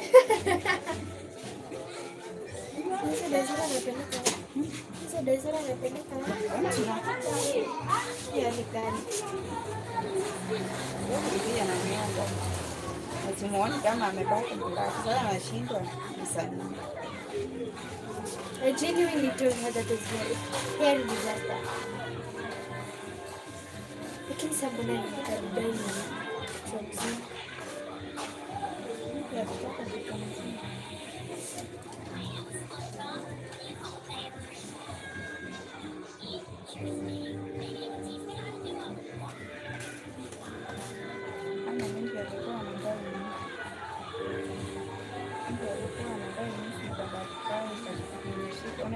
kila mtu anajua kudai nusu. Kudai nusu si rahisi. Unataka expert yaani ndio yake.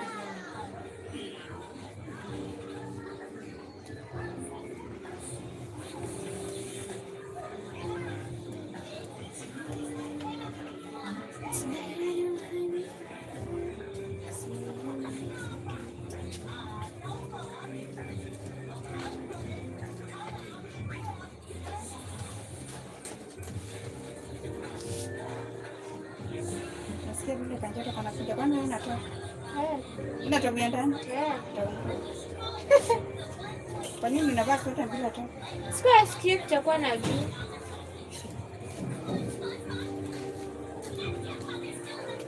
Wewe unaenda na mawazo bila kuona kalia expression. Yeah. Mambo ya kufikiria jana. Kalia expression. Sawa, I will be turning my brain off every single day. Meniambia niache na mambo ya kufikiria. Sasa kama kufikiria. In fact, this statement should be recorded. Alafu nilikuwa nafikiria nini kwa sababu sikuwa nafikiria. Niambia nisifikirie.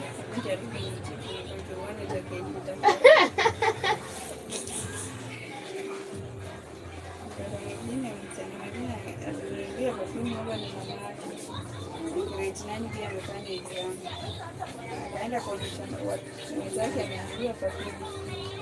Ile mchezo wakaipanga yote ikafika. Ile ya kurefill.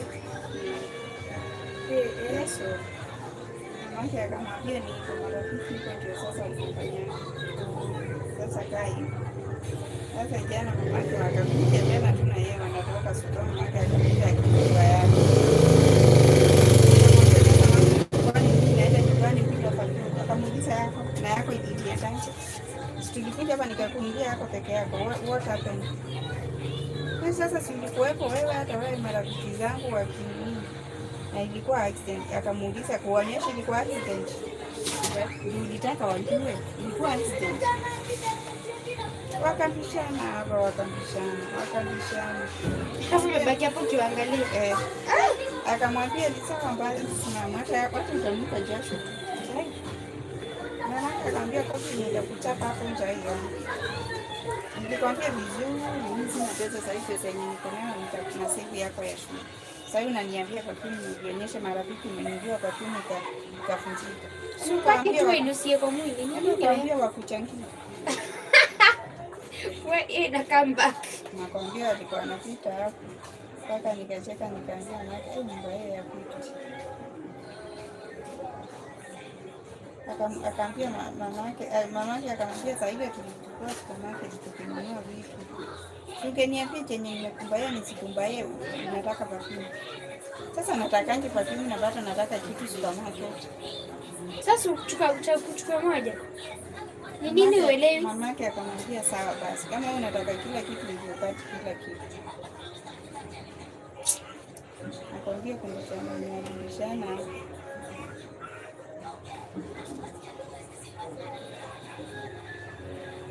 Mamake akaniambia hiyo perfume hata ikitolewa yeye alikuwa ashakataa. Alikuwa ashamwambia asiende kutoa hiyo perfume kwa sababu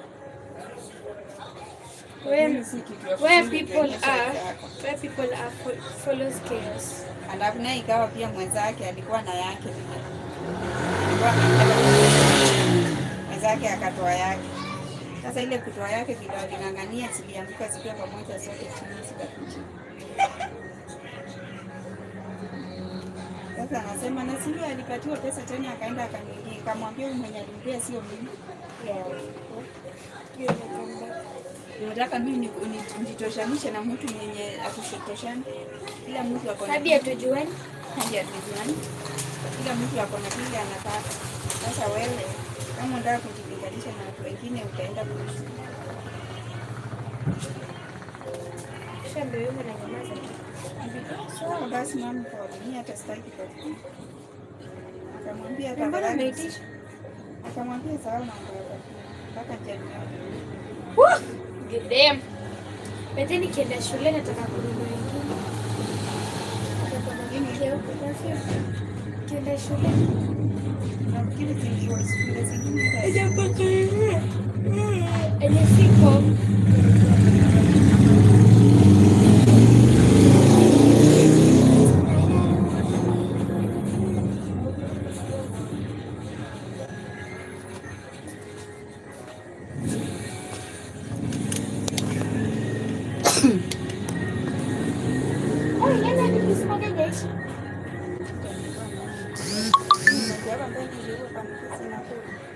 Chukanye mingi mbele na nyuma zile.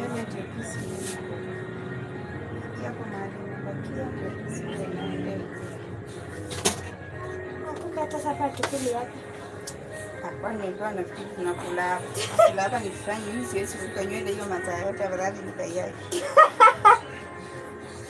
Nataka kuniambia Daudi hakuna kitu kingine itafanya.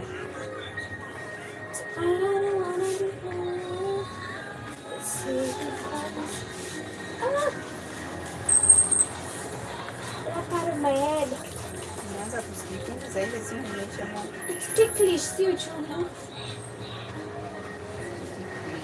Wow.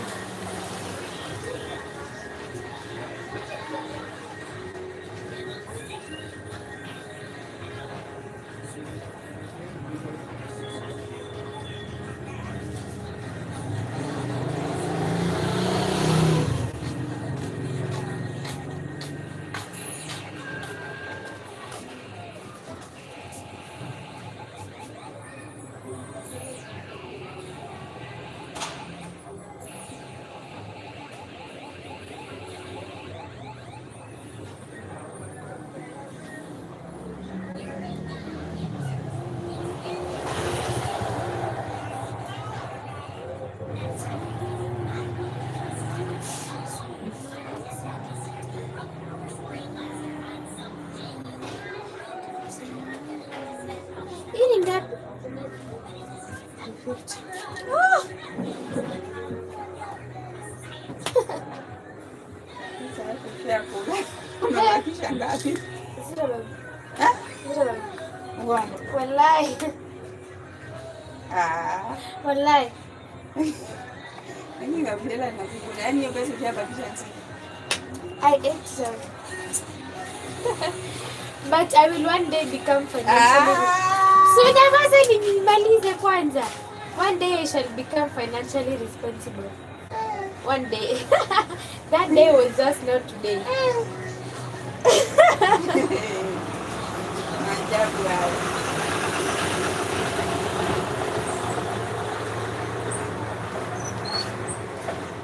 Lakini ya pesa mwisho ni Daniela mostly na kulifaida. Hapana. Hata kama ulikuwa Daniela yeye hakupata kwa pesa. Yeah. Still ni wewe ulitoa. Yeah. Means wewe ndio uko manage pesa zako vizuri. Yeah, hapo sisi kataa hata. One day I shall become financially responsible. I'm just too young. Lakini by next year I will be financially responsible. Si next year nitakuwa 15. Yeah, I'll be a grown up.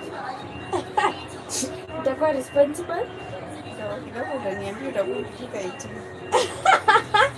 Mama nitakuwa financially responsible before 25. Unaona Sharoni vile huwa anafanya wewe. Sharoni hata akipewa 300 anaendanga na anarudi nayo. Wow. Anapitia nayo supermarket zaidi amefunga kiomba yake. Wewe akuja anamwambia hata kuitumia. Yanigawie hizo skills. Wale mimi nikikana hadi hata hadi sijasita. Nikikana 10 bob. Ni Mungu. Better start. A better start. Unajua wengine wanadhani wakiwa shule mpaka mtu amta high school anasema acha sasa nipasue sekinia. Anapasua anapata akona pesa mingi sana yeye tangu aende shule ya kivuti nitaanza next year. Next year I shall start.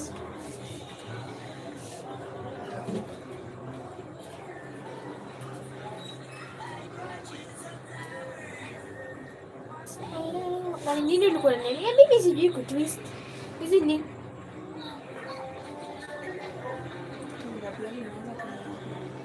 ai, sio mimi, ni wewe. Niko na nani hapa? Mimi ni wewe. Niambie mimi asijakula. Yes. It genuinely is not me. Kama unasikia unaenda kwa nini? Really, nigga?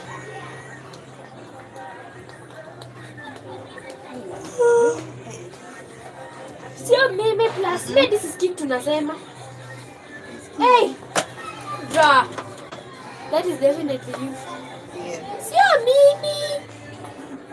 nipatie tena siku zake. Niambie nikupe ruhusa uende kwanza. I know you very well. Genuinely is not me. Hakuna cha genuine. Right? Ni sawa basi. Kwa sana. Hizi deodorant ni ngapi? Ndio mtu wangu kuna 450. 50. 50. Wow.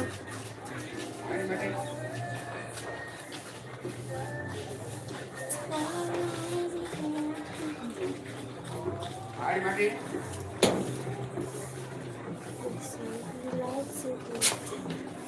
Lakini nikishapata simu naweza kuwa responsible. Ndio naweza kuwa na pesa ndani ya simu. Nishapata simu. Eh. Hiyo pesa yako basi ni shetani mkubwa sana. Sasa shetani mwenye ako na Mungu.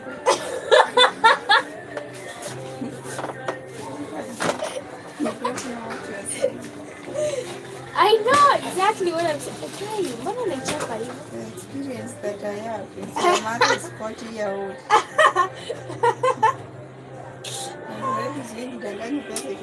Yeah, yangu inaweza kaa kwa simu. Hata unajua pesa ukaweka kwa mtungi na ukaweka kufa.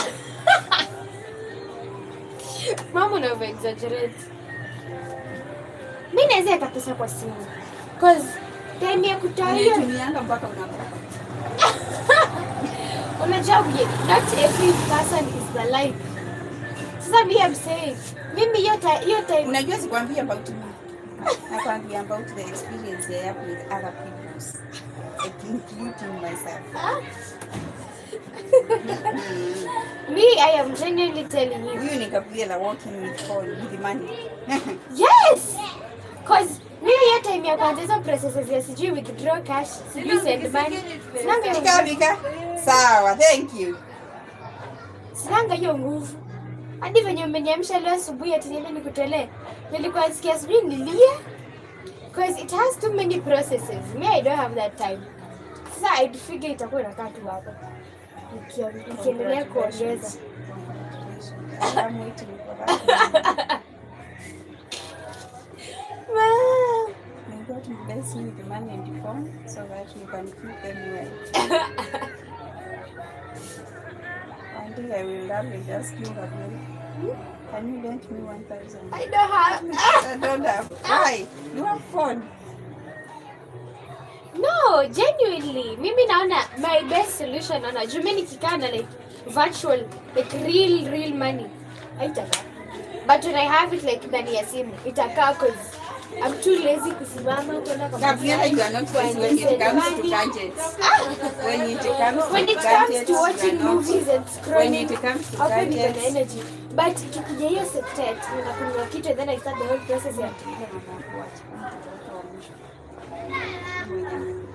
oh, well, okay.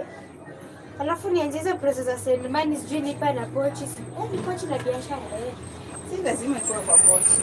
Basi ndio maana nasema One thing I for know, me, you are not lazy with gadgets. for me, those processes na wanga ngumu to not for you. Huh? But I am genuinely convinced. Nikipata simu and then I start saving inside that phone. Inaweza kaa sana. Sawa. Hadi za kisha 20,000 last year.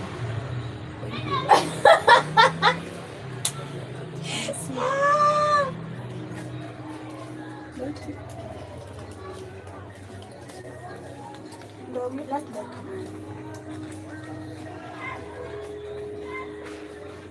Unajua nakwambia mbona forehead yangu inakaa hivyo?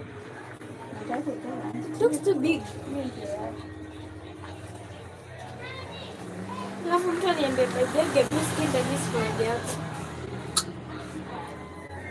Kwani leo nishindangani nikiwa pale simama kwa sasa ya kitu na mapaiki sasa ni baadhi ndio sababu ya bila huko kupiga kelele. Bas. Ushajua. Sasa sinafikiria This man. tulikuwa tukielezana na wakati akaandika akasema postpone sikiliza. Oh God. Die. Another one. Jamani. Kwani paka design gani hiyo? Kitabu kwa watu na Dai tatu shazi. Ni wewe unapaka?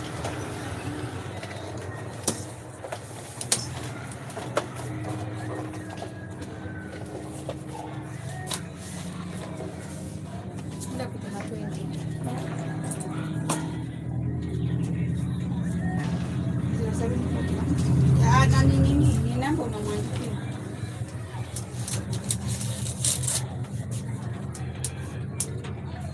Sikidisha sauti shika pen. 41 67 08 77. itakuja.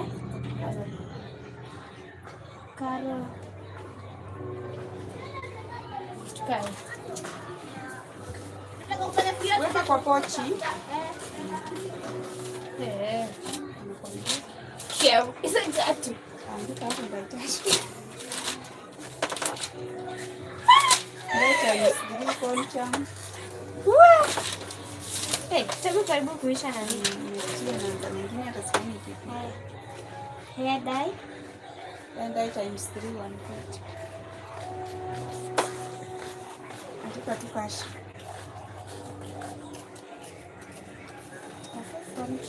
Koncham 100 sasa bei. Kitu kingine hapo mimi na face.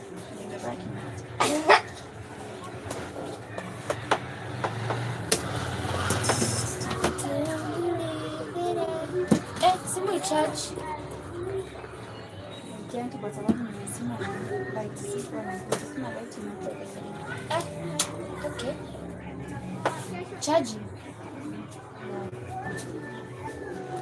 Let's send lazima light kwa hiyo tunakuwa na hiyo wire na connect na light. Unless umetengeneza huko kwa socket. Kwanza kuna hii drama ya Filipinos. Nimeona kwa shorts. Nakaa smart. The jewel of section E. Kitu kama hiyo. Ya English. Philippines. Na ya Philippines.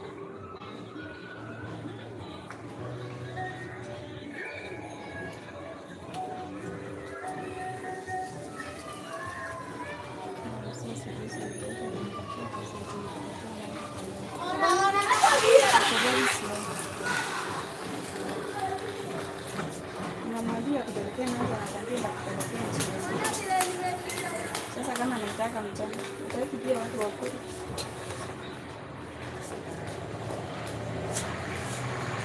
Yeye nataka sasa hivi anafunga kazi yake iwapeleke kwangu. Nini mazoea?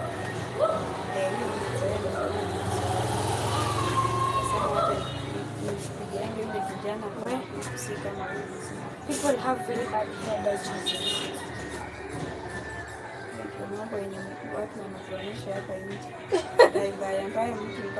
Jana nikitembea nilipaka moja amepepa. Unajua Ruga? This musician mwenye anaitwa Ruga anakuwa mpaka dye ya pink. But sasa yeye nimemtoa smart. Anakaa smart. Jana nikitembea hivi nikirudi home nilikuwa natoka hapa. Nikapata na mtu amepaka dye ya pink kichwa nzima. Nilimwangalia nikashangaa.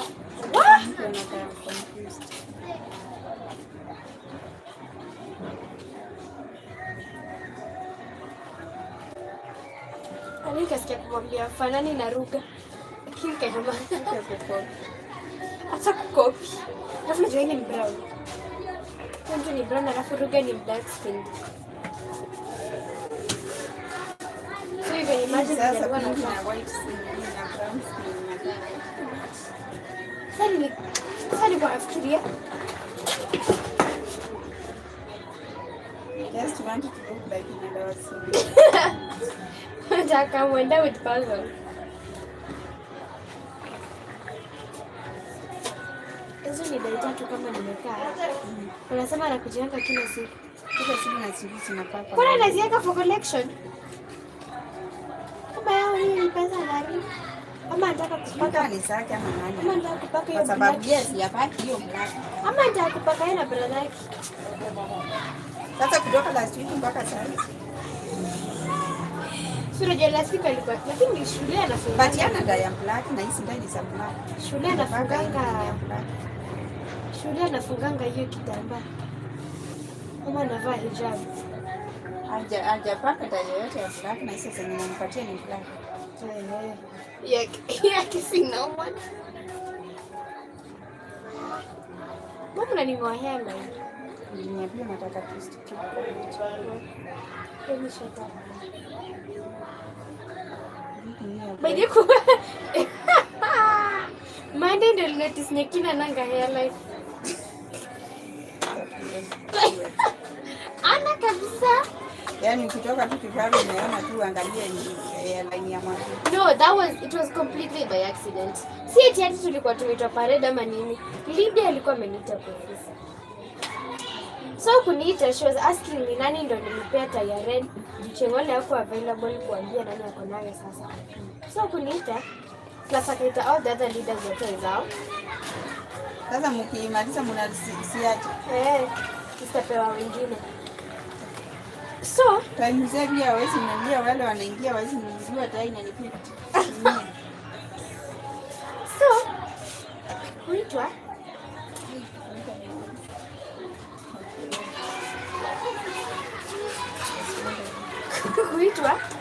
lakini alikuwa kwa ofisi. So akitoka, unajua moja leo tunangana wili. Kama these rosters, they don't even show your hairline. So I've never really noticed. So akitoka kwa ofisi, sijui alikuwa ameshuka nini, which really revealed her hairline. And yet, Anna, genuinely Hannah, I'm not even exaggerating, only Anna hairline. Hana hairline. So nilivyoangalia and I was like, how come still notice? Yaani Gabriela una notice zile vitu mbaya. Akisijai notice. Ninge notice mapema ingekuwa afadhali. Lakini let's go na kutaka TV kifari unaona. Sasa ingekuwa afadhali kwani ungefanya nini umesha hairline.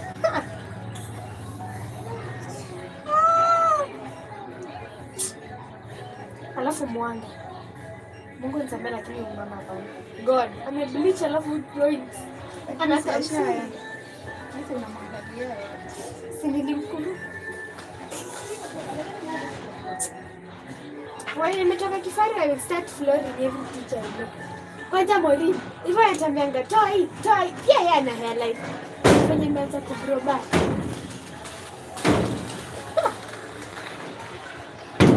It has started growing. Joke like this. Hairline yake imeanza kukaa. Kitambo hapa hivi, hapo ananiona.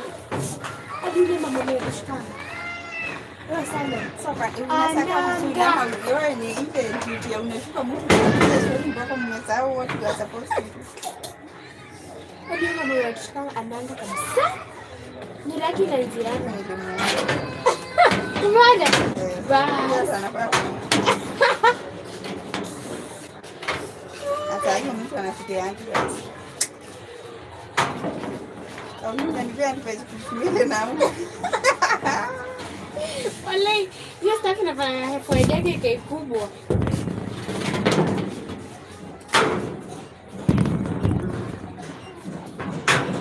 Unanipea pesa yake kinyani. Okay. Alafu anashikanga hizi hairstyle mbaya. Kumbe you know. Sinajua sinipanga na nipea style sawa. Good. And I'm like, you know, you are a saloonist, have mercy on your hair. Ndio matuka kwa hizi perfumes za nika. Kwanza ikanika. Ila kina kublock mapua insect.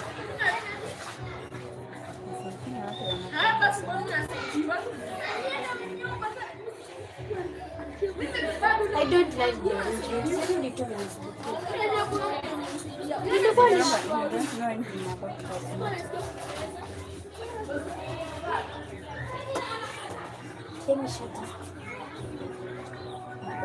nikufundishe uingie kazi.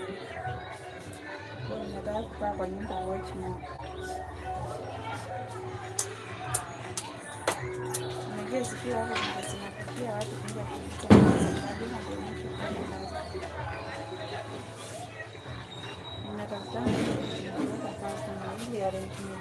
inaleta kazi hata ukienda mahali kwa simiti kiangalia utaona vile wanapanga. Nimekuwa nikiangalia kila watu wanapanga.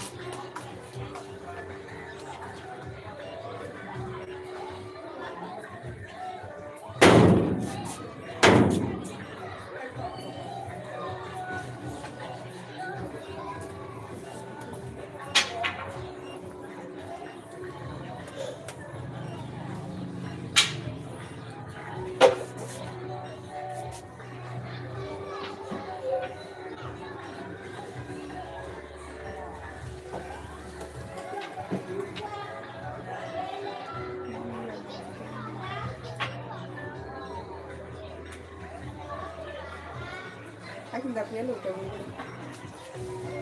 Macha tusikie joto. Kama nasikia na niko na sina sweta na sina violence. Nasikia kama utachemka. I don't even feel hot. Unajua nikiwa class na kanga na jump mpaka Deborah niambia hapa na hiyo tu imetosha toa. Ndio.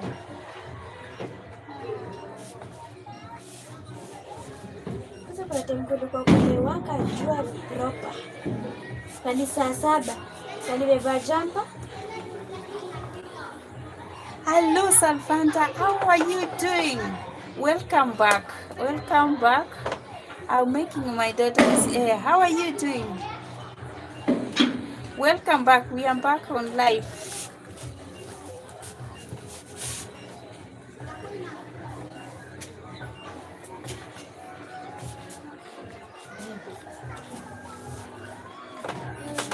I'm good. I'm good. How have you been? It has been a while. How have you been?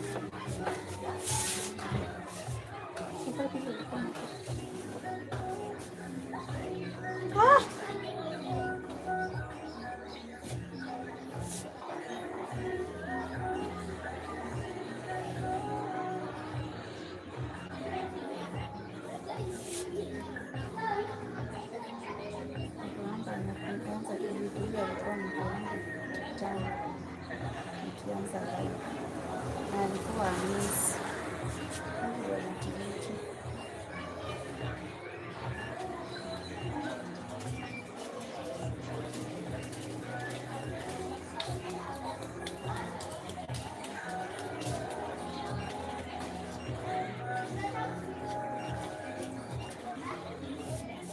Kwani conditioner ndio umetengeneza na mchele? Hiyo conditioner umenunua kwani umetengeneza na mchele?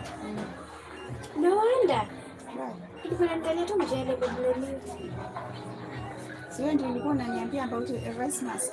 Vitu zote zimetengenezwa na rice kwa best hata kwa kuosha. Sio naweza paka conditioner na uso. Naona kitu ya uso. Naona kitu ya uso. Bali kitu yote imetengenezwa na rice, lemon na avocado. Nzuri sana kwa mwili. Nakuja kutengeneza face mask. Kwa nywele na kwa face mask.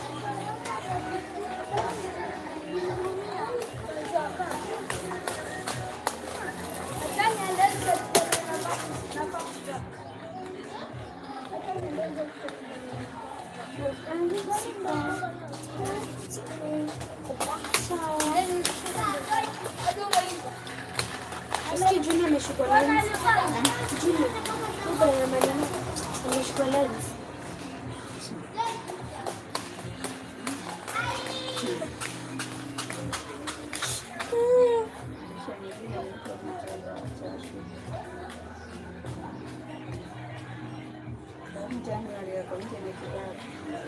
Clean.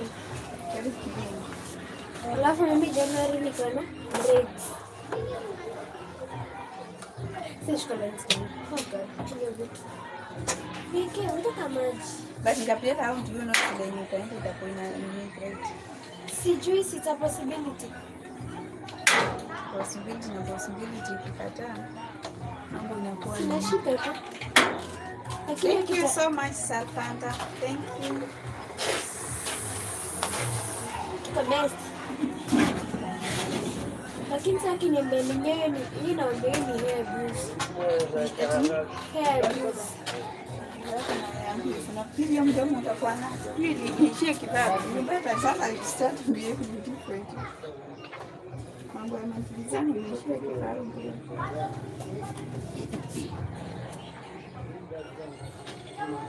Hiyo macho ya west mtano.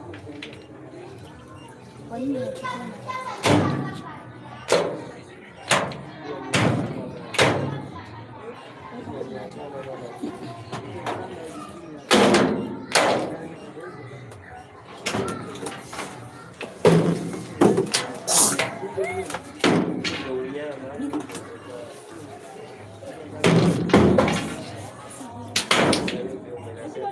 Na niulize.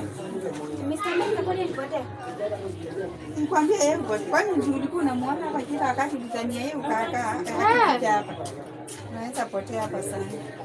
Zaidi last time nilikuwa na yeye hapa sijui alifika hapa mwisho. Nilikuwa nafikiria tukijaribu kumaliza, kumbe bado. Tuko karibu kumaliza na nikisimoja ndio. Kwamba hata sana my friend. Relax ndio mjini. Dina kweli.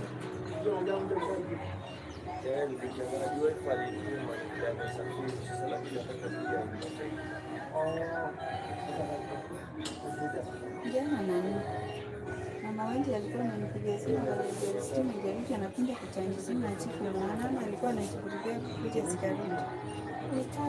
Ndio nilikuwa na studio time nyingine.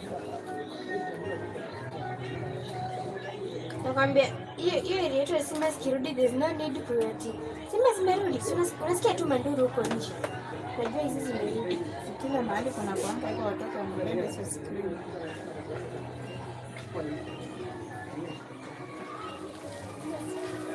I'm thinking of recurring nails, but they'll ruin the formation of my natural life. Sinazo mbarikiwa hata ukinyuma ni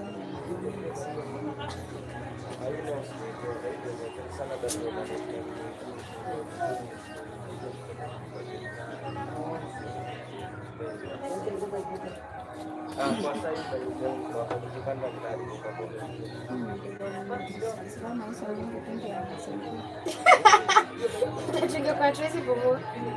ningekuwa nazingatisha kala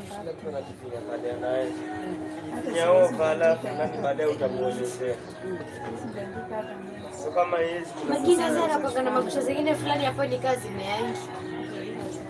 Hizo ndo za Magina.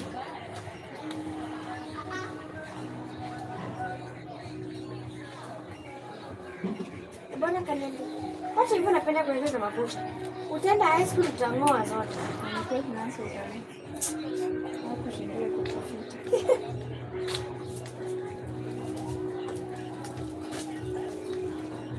Kwanza unaenda kuripoti kwa hivyo unaambiwa tafuta mkaka ndo kaa kama nje kwa kwamba unapata siku.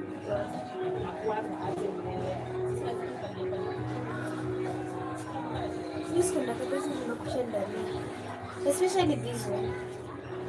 It's my favorite. You better start this one and see it.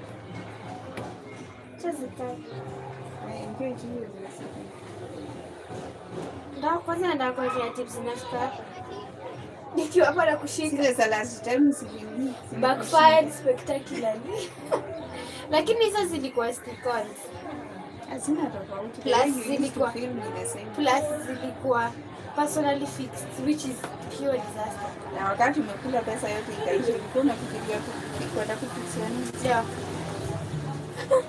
Sasa hivi ujifix tu basi tu. Pesa ushaona. Ufieke yote.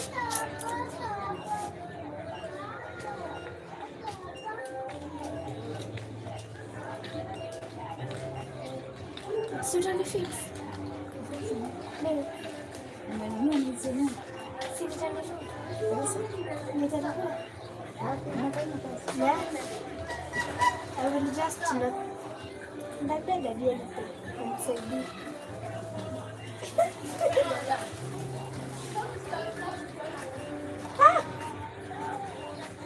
Kwanza nilimuuliza anatokea nini kwa success rate, akasema chocolate. Nenda kumbai.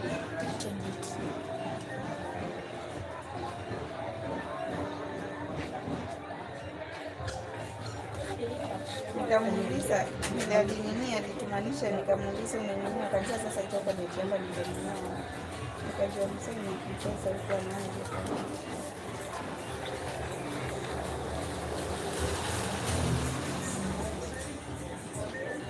Did you really have to pull like that?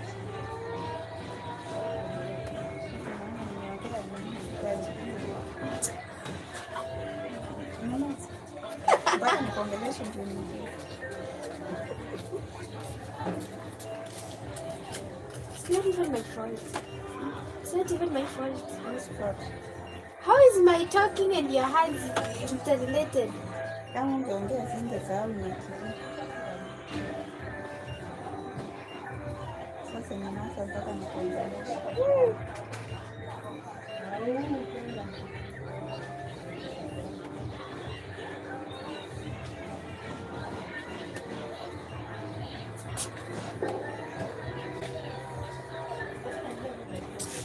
My mother, she's fine. She's fine, Samantha. I thank God. Mom, one simple question. When is your mother's birthday?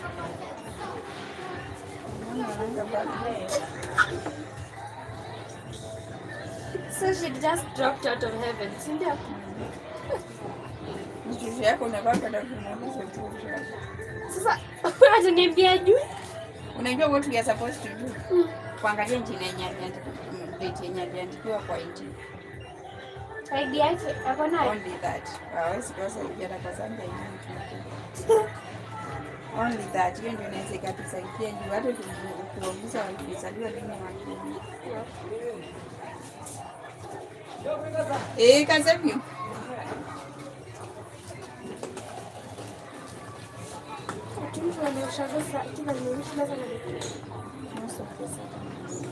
Alafu anarudi sana. Mama anarudi kusema. Oh, ni hapa pale makoni. Kwa fulani mbali.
Yara.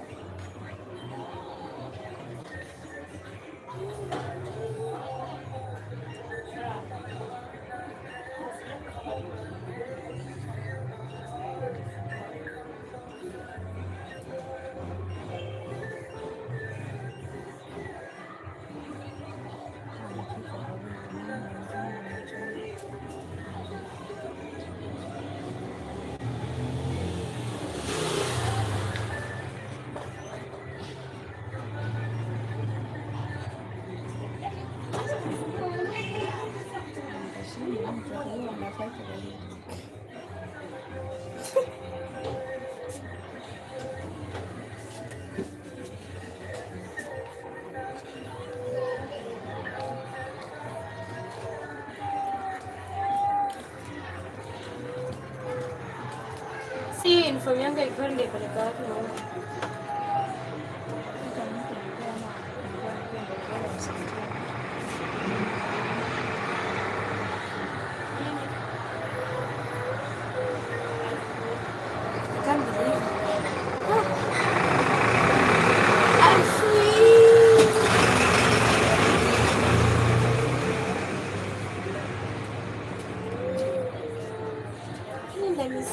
Imagine ingekuwa ni komponi. Acha tu.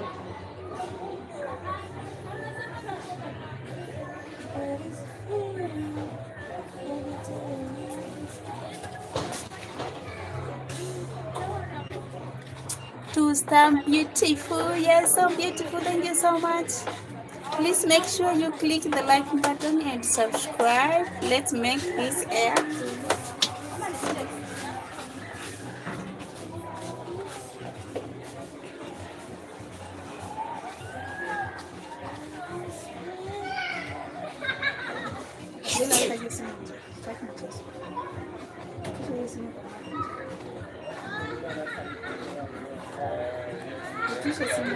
Sina ngoja niachilie ndio nifike.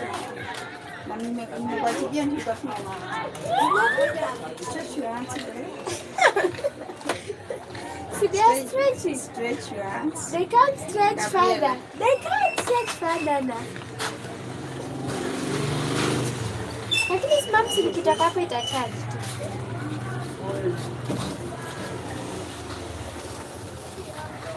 Take it slowly now. Slowly, no. Ngine ni kunaona. Isonga. Nywele hata ichampo kama uchi sunyo.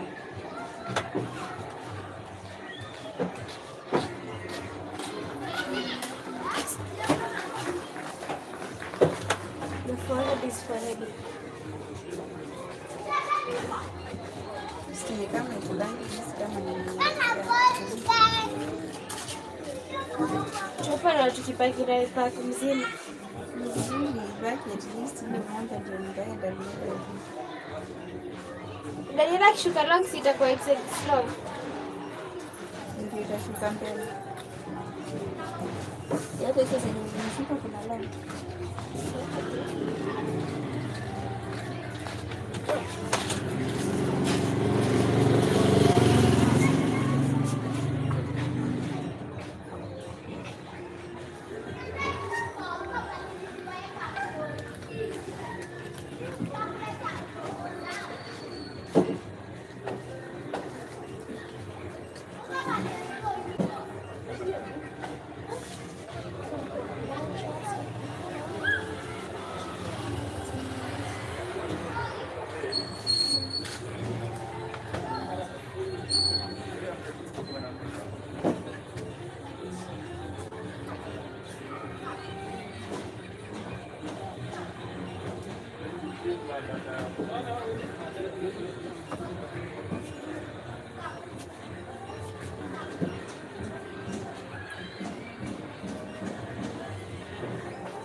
Nimekumbuka ile siku nilikuwa nafanya mao.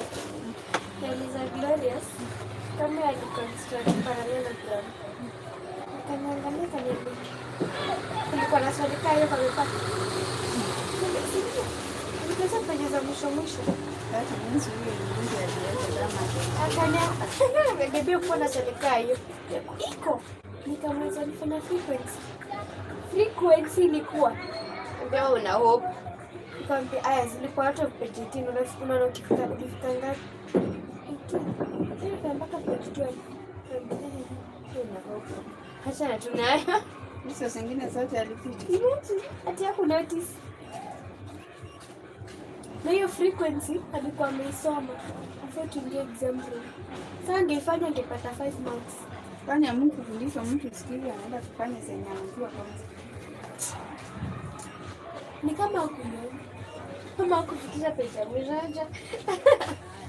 Alafu tena nasikia Kenya mzima only 70% of the people wanafanya math au kujaza kwa mzima.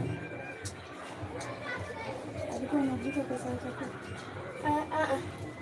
Alilipa.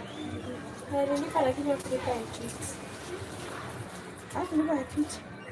Sasa alikuwa anafanya alifanya na set yake ya 6 lakini. Kwa hivyo Mungu amemwamini. Sasa naona sasa mzima. Nini ya nini kunini yako nini? Kwani kutumia nini yako ya 6. Kwa hiyo alikuwa anatupushi bure. Ja? Na mwenyewe kulipa nini yako kulipa futi ilikuwa inafanyika nini? Si anajitoa tu. Anajitoa wengine wakikula. So ukianza kukula wale wamejipa wengine wanaenda. Kwa mnahesabiwa. Lakini sasa chakula ngani? Si hizo tu scones unasema. Basi. Scones zimekufa. Mayai imeboiliwa mpaka yote imekuwa black. Kazi ingine kusikia nikikwambia sipendi kulika vitu zingine natanga kwa mjini. Hata hiyo ningekosa kukulipia ningesema sikulipia. Hapana, mimi hata sikutaka kulipiwa in the first place. Nilikuwa najua itakuwa tu disaster. Si ulikuwa unashinda kuniambia deadline. And I knew hapa mtaoshwa tu kama mbaipeli. Sawa. Sasa hiyo kitu kingine ulipewa hiyo kiti ni ya nini? Uko na kitu kingine kama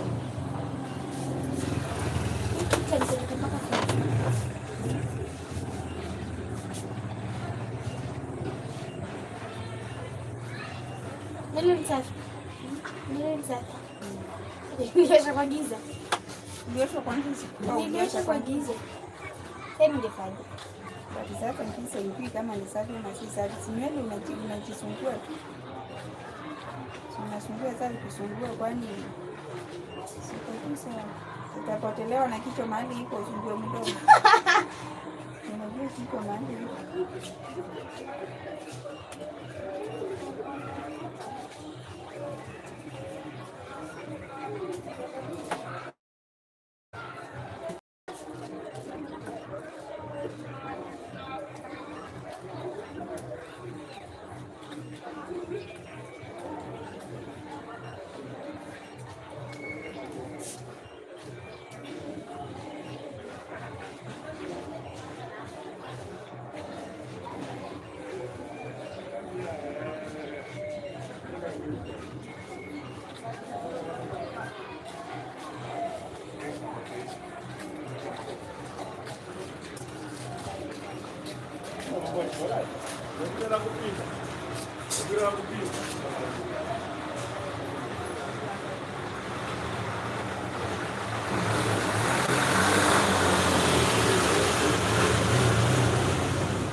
Let's have it.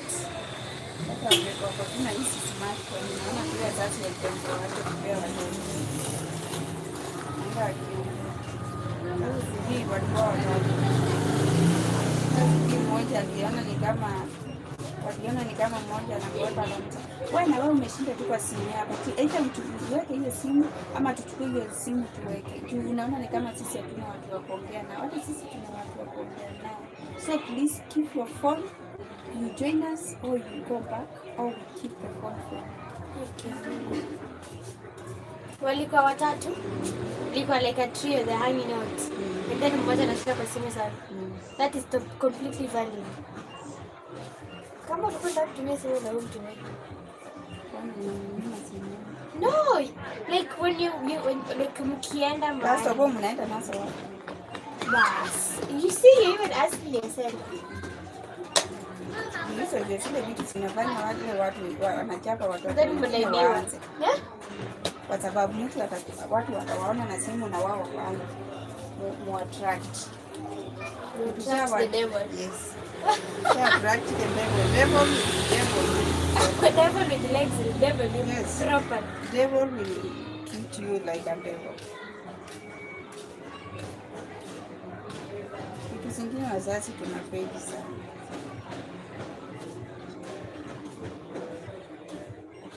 to blaming everyone. Kama kuna mzazi mwingine, huyu mama naye ananigia pressure hapa kwa social media. Mtu anaenda graduation ya mtoto wake anaenda kumpatia iPhone 17. Graduation. You kidding?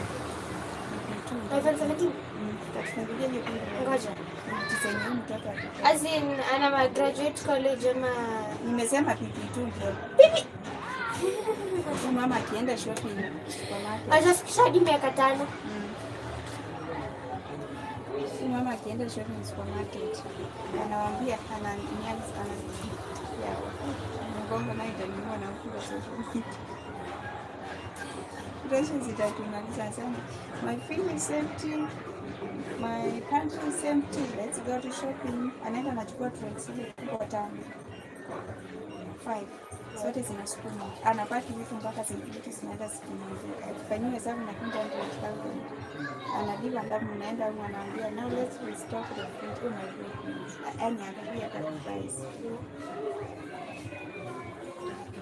Kila kitu kwake ni supermarket, matunda, nyama, kuku, everything. Kila sana chakula. Hiyo iPhone 17 bado ni ndogo. Nitakuonyesha hiyo kitu. Anajiita akukopale. Kasichana kandoka sana na akana maringo. Akana. But the way anaspend. The way anaspend ndio watu wanaona ni kama ni show. But pia akakaa ni show. Kana kazi ni content tuseme. Kanafanyanga content creation. But wewe content zake zinaweza zikakua. Zinakupea pressure. Mpaka unajiuliza mtoto akipitia na iPhone 17. Na wewe unjaiona hata iPhone. Naweza kujiuliza ngoja wewe amake.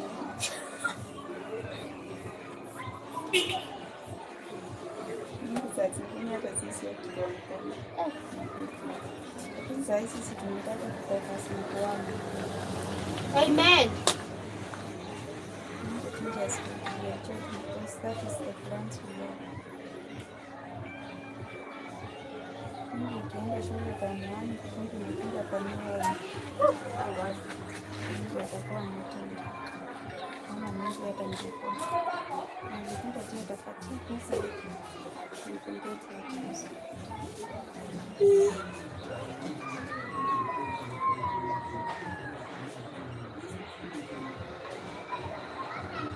anashinda akakopata.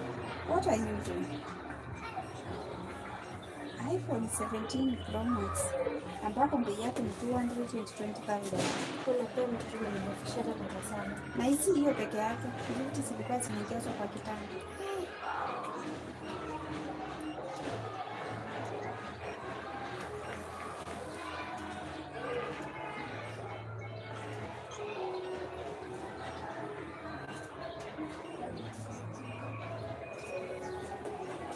Hata si msichana ni kijana. Mtoto ni kijana?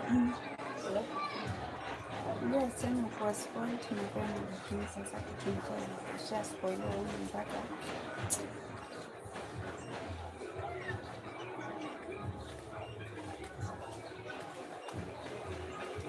hapo washaambia kwa TikTok mpaka wanakataa.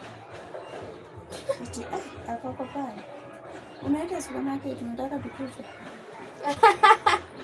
Unaenda supermarket na mmoja sisi tunaenda supermarket na ndivyo ukishinda nyumbani unaona you have make it in life.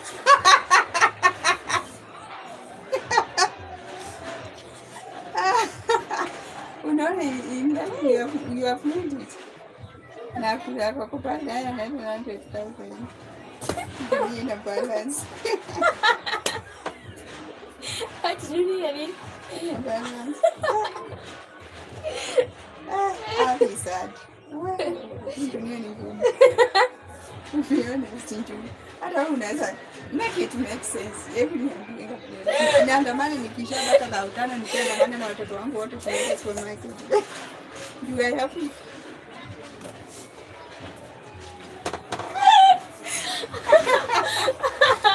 Do I have to? Hata kuna watoto.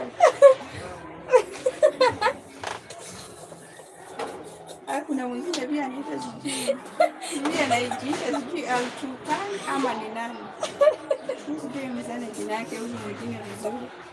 Anasemanga today I'm hosting 10 of my friends. So come to me, let's go and do shopping for the food. Anaenda ananunua mbuzi mzima na anakuja na mtu wa kuchinja.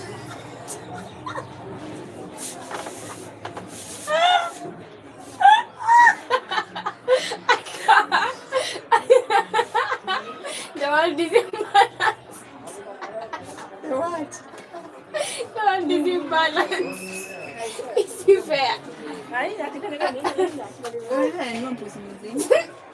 Anakuja na mtu wa kuchinja. Kuna kuku kama 10. Matunda zimejaa kwa maana. Hakuna wewe. Matumbo yake.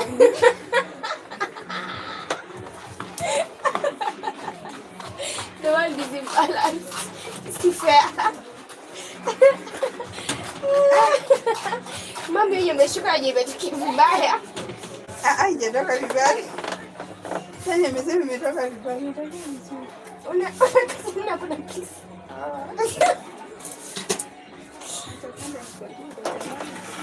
Maisha yenyewe. Nakupea depression. Slowly but surely.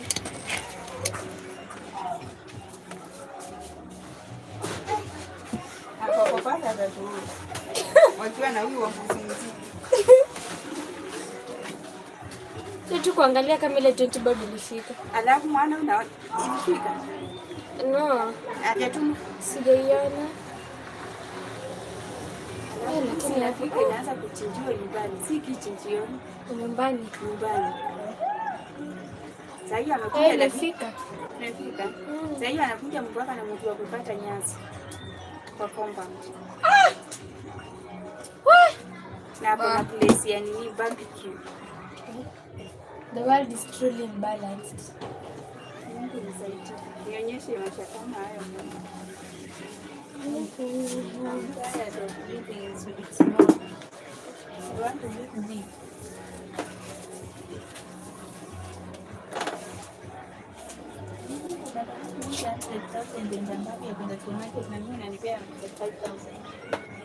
Sijali, your time is coming.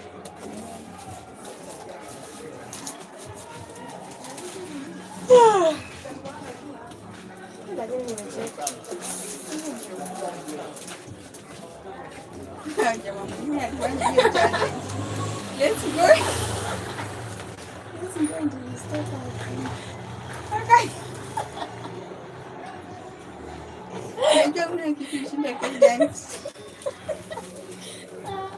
Wakini wajua yote, hujijua. Akaenda supermarket. Akachukua vile tungo tudogo. Tungo tudogo kwa kilo moja. Akachukua turudi.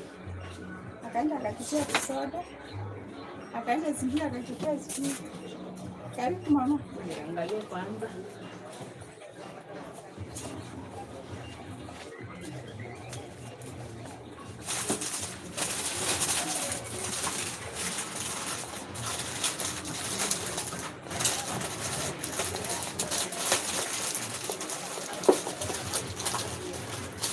Hizo box hizo hivi nusa.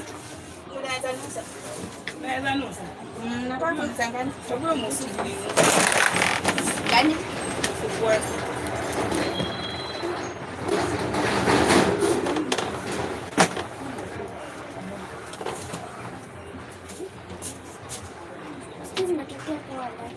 Sindio? I got you. Kale imeenda kwa.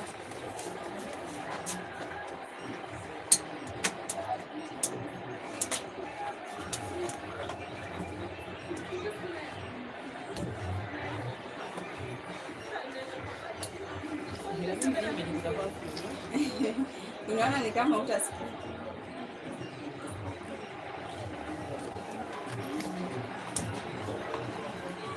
Kuna hiyo inaitwa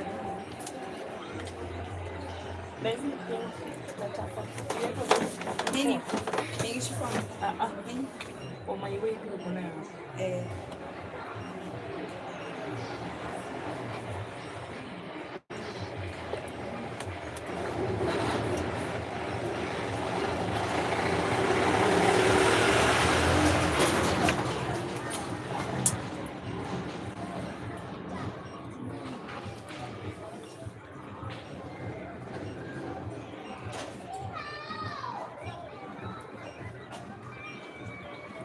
Acha nilipale kwanza nikagugulia perfume pale kwa net.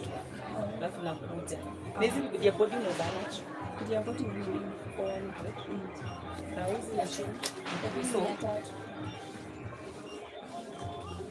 no pomela kuna no inanga ugali.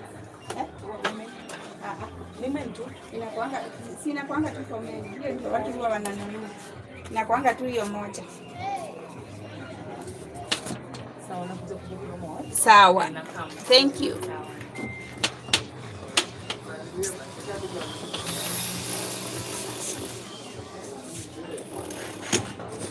Sasa unasikia jamaa akaenda.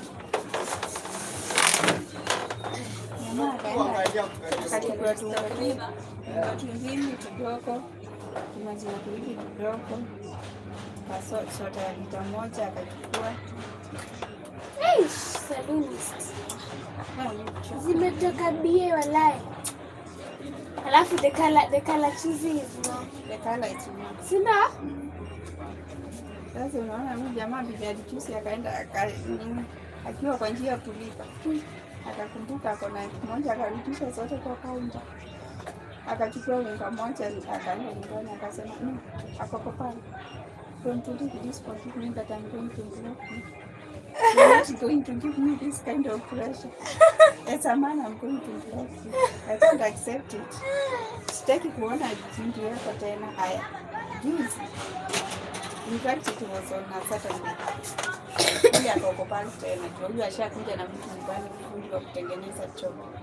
Amekuja kutengenezewa choo ambapo ukikojoa inapoosha na inakontraisha. Unafinya iko na remote, unafinya remote inakurinse na maji, unafinya remote kuna mahali iko na it inakontrol. The same na ukienda long court na kufanyia the same. Hakuna kushinda ukiflash. Unafinya nini na ukiflash. Okay. Akafanya hivyo mpaka kichoe guest. Mpaka kichoe ya house mates. Ma, kwani wanga? Wawili, mtoto ni mmoja. Na wako kwa awaladi kwa greenhouse wanalala kwa SQ. Hiyo SQ imetengenezwa kwa mkono. Mtu anasema let's go to shopping budget 150,000. Yo! Unashindwa Mungu, kwani mimi nilipewa kutoka kwa miti nikaanguka tu nikaanguka kutoka inawe nikakuja nikaanguka huko, kwani nililetwa duniani kushangaa. Saa zote ni mshangao. Huyu mpaka ndio mwingine akasema jamani, wenye kujikunja ni duniani kuota ikiwa hebu twendeni tuote. Tafadhali ndio watajua. Mwenye alikuja kununua kuoka tu twendeni kwa maji mkasumu kama samaki.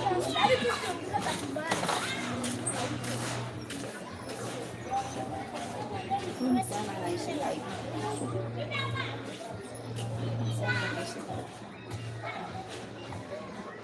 At the moment, I'm just thinking about using any safety spectacles. I have made it in life, bro. I low-key like how it's coming out. Anamaliza kila wiki anasema today's maintenance day, let's go. Maintenance? My maintenance. Sasa ni nywele ni fresh. Kucha ni fresh. Mchana mwingine 1 week. Hapo. Mimi si mso niti usiende kukata ambia kutoa vizuri nikimaanisha. Hizo ni fresh na maintenance wewe.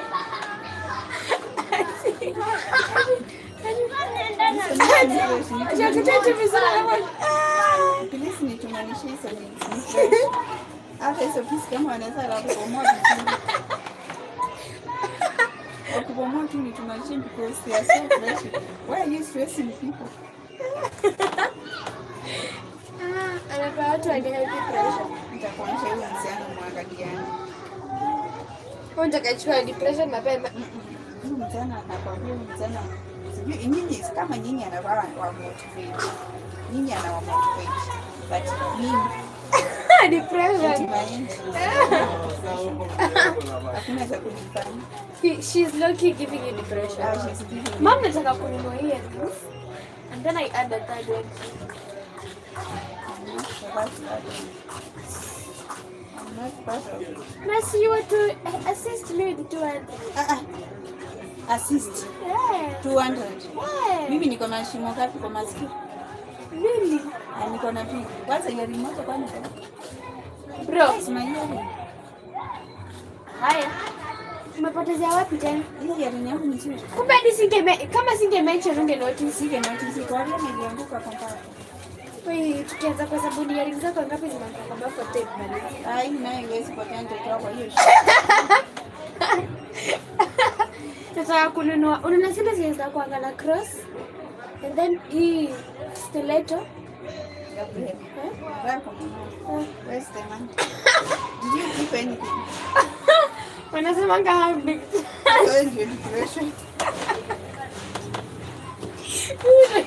Itagonga vizuri. Alafu mama mwenye alikuwa anaongea na mtoto juu ya perfume. Anamwambia ukifanya mtihani nikupatia 250 yote. Yote. Saa hii naona hata shilingi nikamwambia mimi nijipatia kama. Unasikia mama? Unasikia watoto wengine walikuwa wanapewa pesa ngapi? Oh yeah.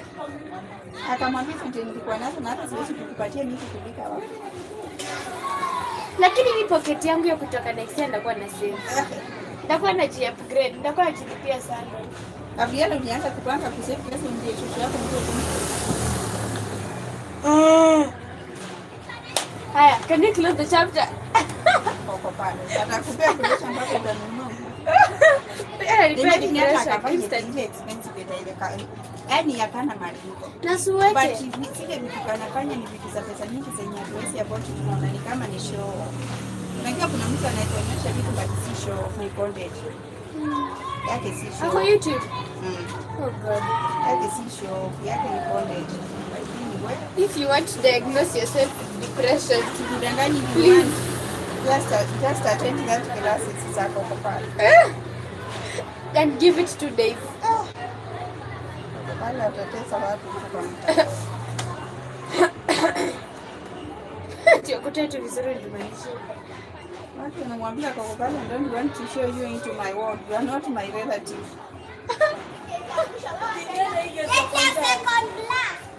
Choo mpaka inakuongelesha. Inakuuliza juu ndani. Haki ya Mungu, hiyo ni Korea. Anakuuliza juu ndani.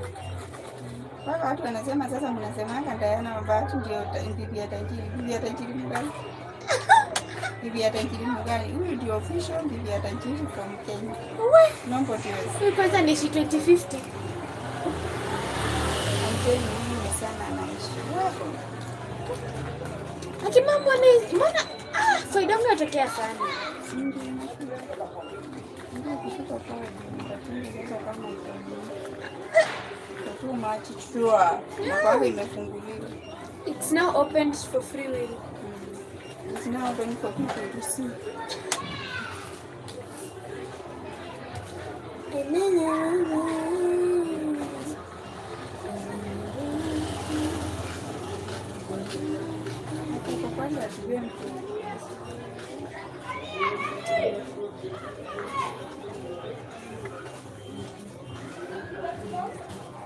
Yaani mpaka akona stima ya kuomu vitambaa watu wakinyonga mkono waomu mikono badala ya kupangiza na kitambaa. Yaani ukilelewa kitambaa uleti hiyo kitambaa iko moto. Sio mbadala.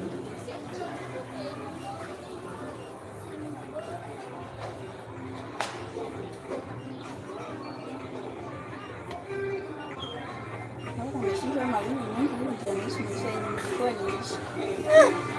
Kama alichukua maisha yangu.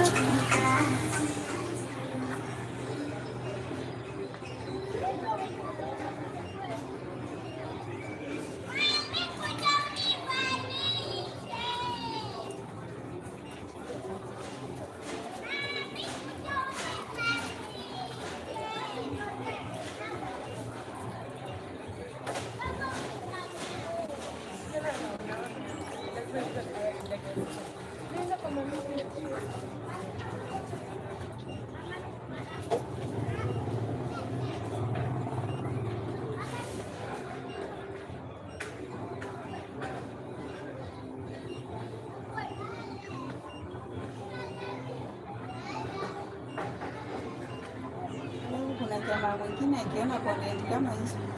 Kisha mwanauti sana. Anatungukanga kwa wale watu wote wanafanya content kama hizo. Anasema ni vijana njaa sana tena wewe ni mwanaume. Wewe sana wewe na hopes. Alafu sasa hivi kuna kitu mtoto wangu. Atukutane na wewe uko ukisema unalala njaa. Shinde. Shit. Forbid. Hata forbid wewe God forbid.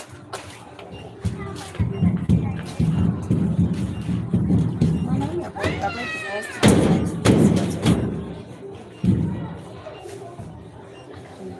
So, you want us to sleep? I'm sorry, but I cannot join in your job.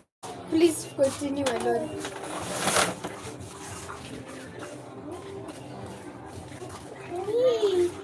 Hata mwingine juzi nilimshangaa sana akijiexpose kwa social media kwa sababu bibi akimwacha.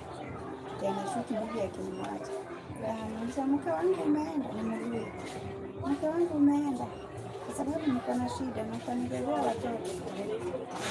Nikanibebea watoto nikaacha bila watoto wangu. Sasa hiyo anasema hivyo, ako na watoto wengine wamekaa hapo chini, watoto 6 na bibi ameenda na wawili. Kumbe yeye akioa already alikuwa shawa bibi mwingine, sijui kwenda ama nikukufa, sikujua the story ya watoto 6 wote. Anasema na bibi na bado unataka wengine. Bibi ameenda na wawili mwenye yuko already, kwa hivyo ako na watoto 8. Sasa hiyo ukiona situation ya hiyo nyumba hakuna hata sijui, bibi amebeba kila kitu yenye shida. Kwa hivyo kwa kweli mwanaume ana kitu msenye ameachiwa hapo ni kitanda na mattress imetaruka hata vyombo zote bibi ameenda nazo.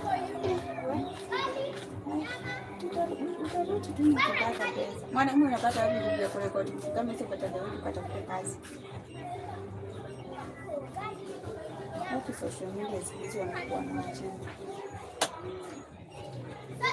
Mwanaume anaposti vitu za wanawake badala ya kutoka kutafutia familia. Mwanamke gani atakaa na wewe ukiposti vitu za mjinga badala ya kutafuta kazi?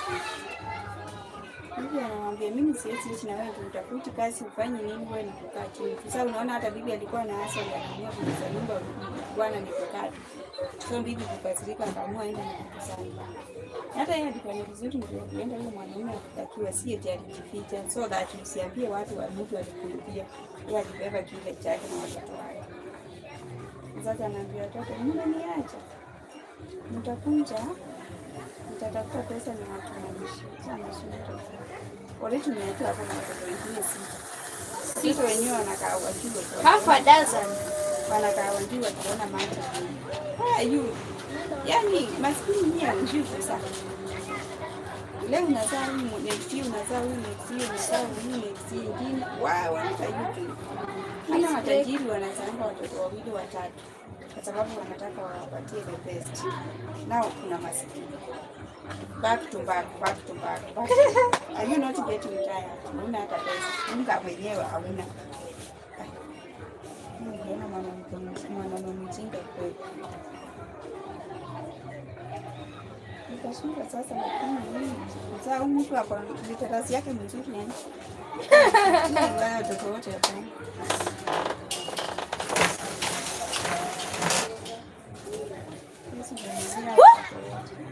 Karibu slide. Munga ni mzuri. Wewe na simu yako. Wewe. Mkopo. Mbakisha ngapi? Kitu kama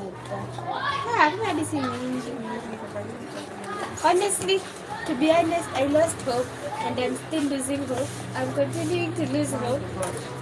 Hi.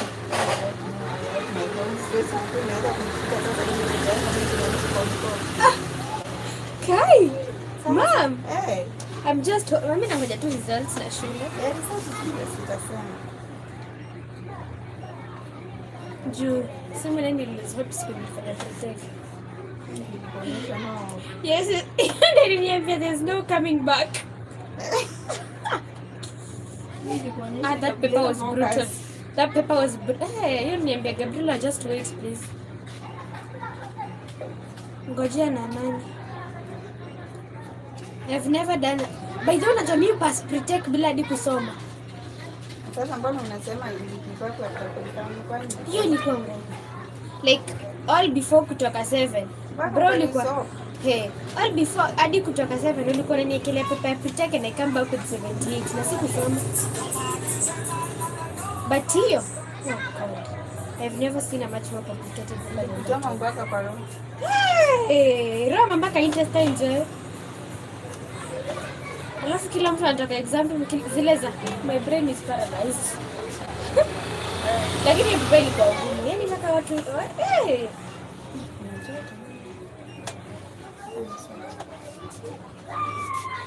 Simu ijaja mtoka. Msikiti.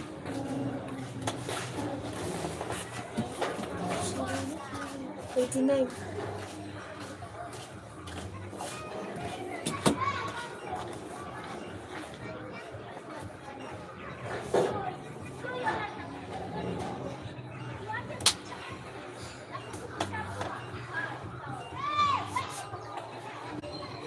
Ndio kwanza kuvaa bagi tu.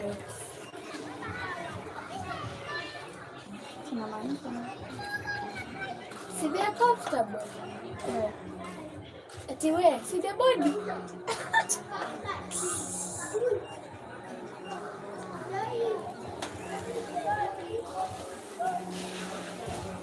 By the way, kuna picha niliona kwa simu yako. Ulikuwa wapi? Unakanika huko kwa bridge fulani hivi na mtu mwingine. Nilikuwa tunaenda kuchukua kula. Alafu na ile ilikuwa na shati kama ile yangu ya red and black. Paka nikashanga mimi nimekuwa na mama mimi.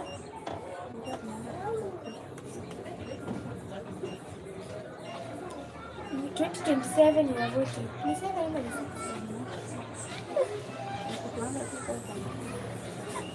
Sometimes you see things and I think I'm wasting my time but I'm saying naona ni kuna sisters. Kwa sababu wengi mtu anaongea kitu ataenda hicho kwa sababu akikosa mtu mwingine akikosa kuchukua I will feel like I wasted my time because huyo ndio mtu ningetaka kutoa kwa kitu kwanza. Ile kirudi for another 5 years will die. I'm telling you. The way he is talking, that man is still Kwanza I remember Deborah visualizing that tukisoma on constitution alikuwa na visualize, let's say for example Ruto anaamua kuextend nini the year the president can rule the country ikuwe 7 for the first time in ikuwe 14. Nilikaa nikamwangalia kwa akili niko zile za 14 years ni will all die. Kenya tabaki bila watu. walikuwa wameanza hizo korona.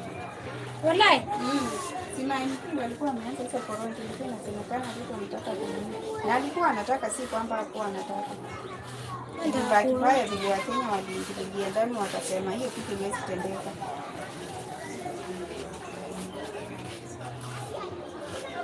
Lakini mimi the worst trials I've ever seen in Leicester finance bill.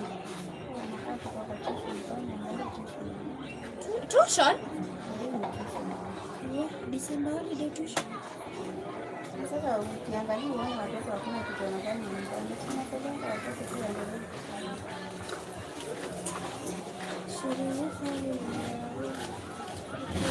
But hii si tuition ya shuleni, ile tuition ya mwalimu mwenye anasomesha bibi kwake ama shule gani imeamua kuchukua all the students ya whether wewe ndio unatoka shule gani ama shule gani utamtana kwa tuition.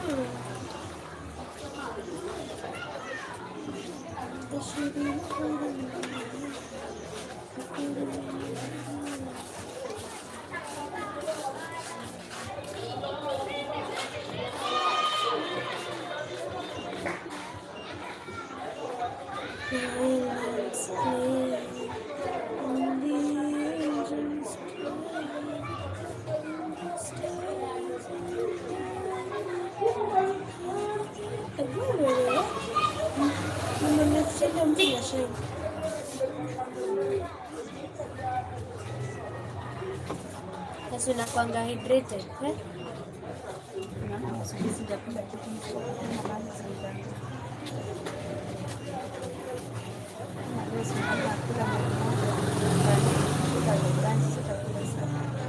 Mami niko na dimple ya mguu. Wewe uliniambia kitu in fact. Ndio hii.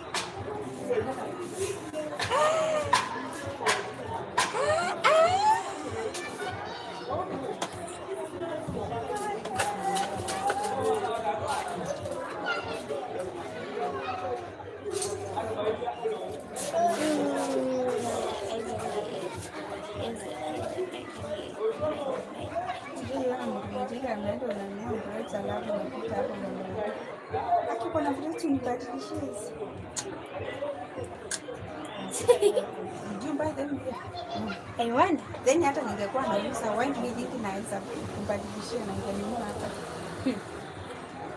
Hapo na mambo mengine ya kupenda kusema.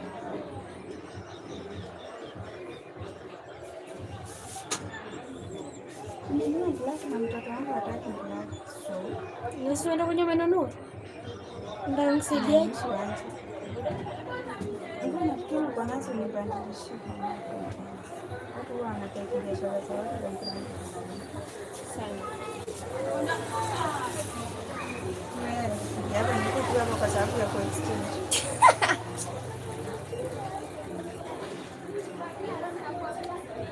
Ni kama tu wewe ndio unakapima ngapi kwanza niambia tu nimeiweka kama kula kisinibadilishie sitaki.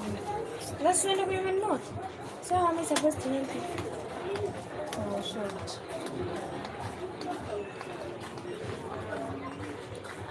Sasa labda anakaa ananiuliza sasa nimshuke tu. Mshuke ile ingine. Nitamwambia usinishuke hiyo vitisho mahali mwenye ununua hapo ni matatu.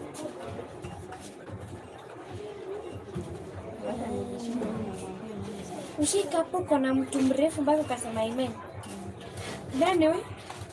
Hapo wengi sana. Kwanza kuna boy yako Tuma. Ndio mgisha. We. Jesus. Ndio ana heights. Ndio msikia hapa. Na kaangalia mwangalia na mgisha. Surely. Yeah. Hii yote ni maziwa.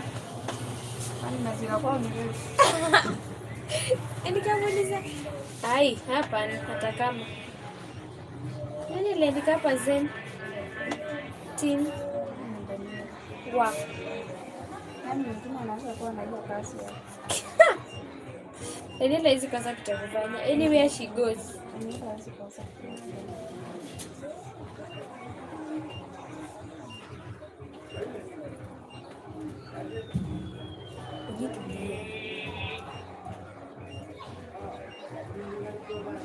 Lakini ndio miss class. One thing. Mimi klasi yenyewe. Hata kama ulikuwa unaichukua na kutadanga tu unaimisa. I will miss it. The laugh, the jokes. Alafu zile mateng zile. Sasa ilikaribia tukaanza kujenga in group sasa ndio tunaanza kusoma sasa. After having the holiday.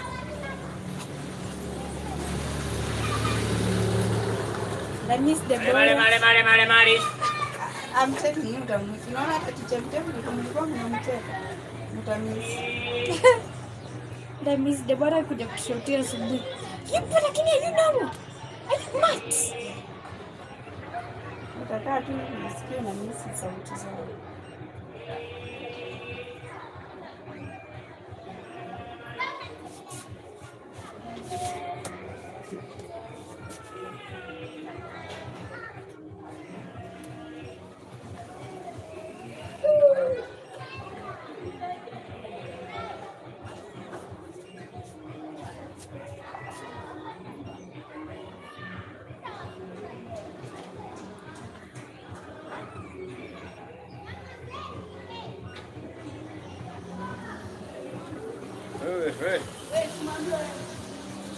Yaani siamini Rosi wanani wasali mnapokaribu kumaliza KMTC. Acha ujinga. Imagine, she's just going to be a nurse like that. Ndani kuna nini?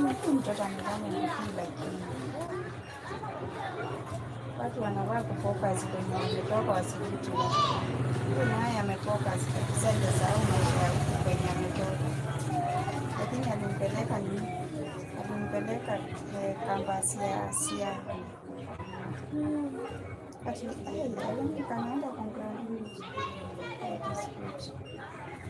Unajua kwanza akili yangu mara ya kwanza ilikuwa inaniambia. Boy aliniambia amemaliza high school. Ilikuwa inaniambia tunatoshana naye. So how kama maliza mbele yangu? Ndio nikakumbuka ni mkubwa wangu.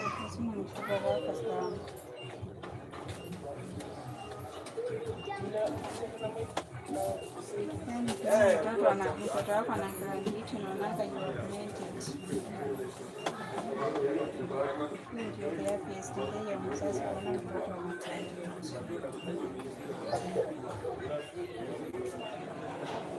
Ati tamasha sio Labda tena. unaona ile wakati kunyesha nguo kubwa. Alipitia hapa pia akaniambia anataka kuongeza pesa pande ni motorbike nimsaidie 50 bob nataka kufika isijia labda yakutia kunipe mpaka leo sijaona. Kama alibadilisha nchi.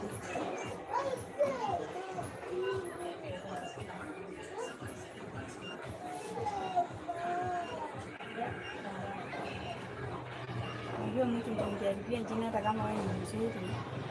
Unapata ushamjaribia jina. Sasa mimi hata kuja tena nitakuja ni shida sasa. Mbona vindangani?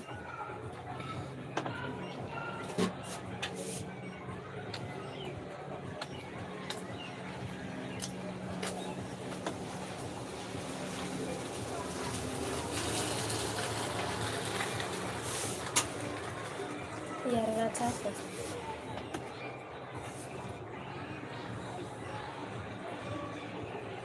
Kuna perfume kuna hapa kwa sijui ni jina ziko na jina za French.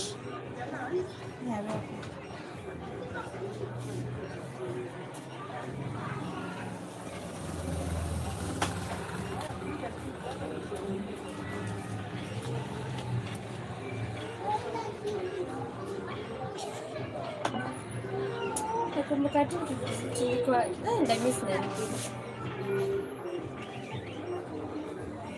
na masaidia nafunza mao alafu hakuna mtu anaelewa. Tunauliza pressure increases or decreases, tunamwambia inziza inziza nasema nasema try to do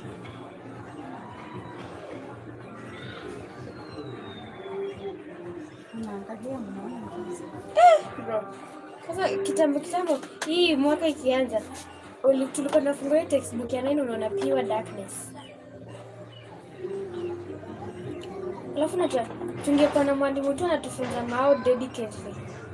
Hiyo mao kila mtu hiyo class atangepasi. Evelyn alikuwa anakuja nikaa taki. Leo anakuja, kesho anakuja, kutoka kesho kutwa tu next week hamtamuona tena.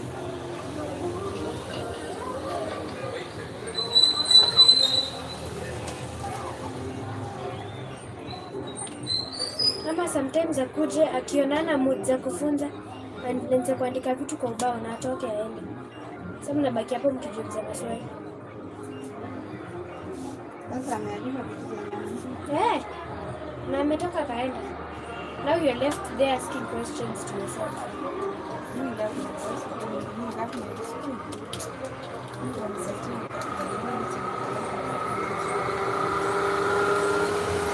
Lakini kuna walimu tu wengine wanafunza na dedication kama Maina. Cha alikuwa anatufunza mpaka kitu na una mpaka unapenda mao. Bado hivi. Bado bado yuko. Hapana si azi. Bado yuko. Sasa sasa hiyo wiki alikuwa on duty. Beli ilikuwa na ring 2 hivi. Then give it 5 seconds watu washapotea tu.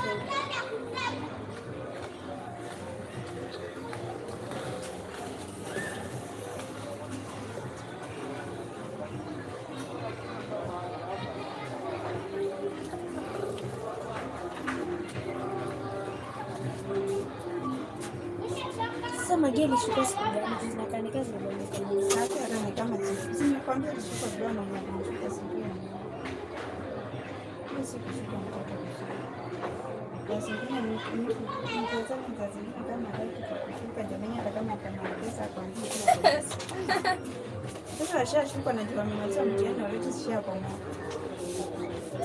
Haya nikishuka ni kidogo, yani siko less na ni marefu. Ananga nywele. Ananga nywele pia. Ananga. Unaona kama hiyo Shaz? In fact Shaz ako na nywele mingi kwa kichwa. Lakini ananga nywele. Na pia si refu, ni fupi. Hadi mimi niko nayo kushinda. Alafu hata hawataki kusifunga, mtu anajifunga. Unajua nywele ndio maana unaachilia ndio. Demo ina run. Nasema hivyo na mimi ndo namba 1 kwa chini. Na kwanza hiyo link.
Sasa bado 6.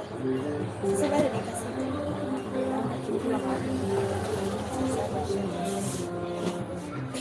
With the forecasters. Nikwambia hapa mbele nywele kwa nywele. Na kwa manga tu. I don't understand the dynamics of my hair.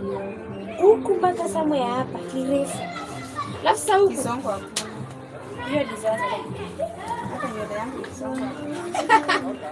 Danilo ndo anakuwa anajua ile Nafikiri yetu ni ya uko.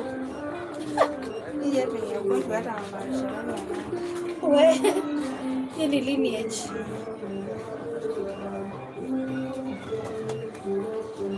I will definitely not miss the skirt. The skirt of famous. Oh bro. Kwanza usianze na kuna skirt yangu fulani nafika hapa. Rocha kanisimamisha sijui kwa na Tuesday. Niambia skirt yangu ni fupi. Na inafika kwa magoti. Nashangaa. Nilikaa nikamwangalia nikamuuliza. Nikajiuliza sasa anataka nivae wedding dress ama anataka nivae sasa niseme. Na ukiona nguo zenyewe uvaa. Hebu unaweza muangalia ushakari. Huyo sana ananiambia.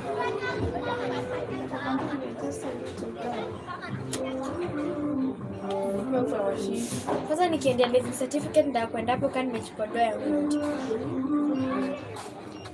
And I be like, sasa Deborah amesema anangoja kuniona nikikujia leaving certificate. Kwani nataka kuni? Nashangaa.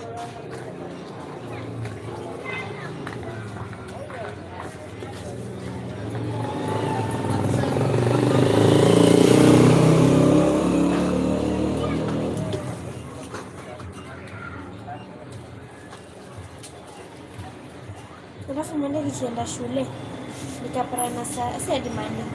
Juzi nikienda shule nikapata na Sara. I was planning kupita ni kama hadi sijamuona. And then wow, she decides I'm now her favorite student. Gabriela. And I was like, damn, nataka tu kupita. Can you just let me pass in peace? Alafu niambia, sasa saya mtuoni. Normally hizo exams na chapa chenga. And I was like, really? No, really? Juadi subject yako kwangu ilikuwa rahisi. Science imagine kwangu ilikuwa rahisi. Lakini technical class Kiswahili paper 2. Uniulize eleza maana ya kitenzi kimilikishi kiamilifu. Unasema kitenzi kiamilifu. Kitenzi kiamilishi kitenzi kiamilishi kiamilifu. Alafu naambieleza maana. Unakaa tu ukiangalia pepa. Ama unaambiwa bainisha kipera cha hadithi uliyopewa. Unakaa hapo ukijiuliza kipera ni nini? Jumi bedhi sijifunza. Bebara hajifunza kipera. Ninashinanga ikikuja kwa kila mtihani. Alafu anatuambia tutafute research books tuangalie. Sasa venye nileta kwa exam niliandika the only logical thing I could think of. Unajua sasa nani? Dunia sasa na move to Nairobi kama nani? Sisi wanamchukua waishi na wao msamashi. Wanamweka grade 6 sasa wanamweka grade 7 kuanzia. Sio kama watakata. You guys are the kids are finally living for sure mkada. But watakuwa na shida. Hakuna mtu anaweza tuma chumvi.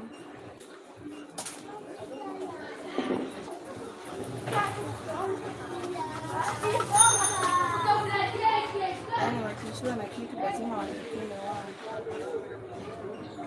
Sababu msio kama yatakuwa hiyo mwaka kabisa kwa Swadi. Alafu naweza shule yao inakubalishanga kurudi. Unajua kule shule zingine nini? Form 4 na kanga shule mpaka wamalize exam. Ziko.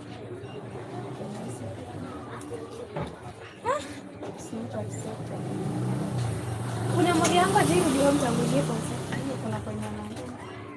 Afana. Akutu shule. Inafanyikanga pia na yuko shule. Unaweza shikwa vibaya sana. Unajua shule ni kwa institution. Sasa unaona sasa kama msoka kuna marafiki wenye high school huko. Sasa akitoka shule badala ya kuja huko nyumbani anavaa kwenda anaweza enda kwa marafiki akae wafunze shule. Sasa yeye anafakianga hivi. Ama mimi tuseme kama wewe nikupeleke shule karibu na wewe. Ukinini kama sijasema ukija Nairobi kufunga unaenda wapi? Sina tu watch it's easier. Exactly. It's easier for the traveling plus it's much more peaceful to Kwa hiyo mtu asikudanganye arudinge nyumbani. Akwambie tu akifunga anaenda kwa mshahara. Acha kunipima. Kwani hata mwalimu gani mwenye atakangi kupumzika na familia yake? Deborah made it very clear. Mwalimu akai shule the whole year. Hata kama ni pesa. Hakuna shule inaweza fanya kitu kama hiyo. Inaweza shika ni serikali mbaya sana.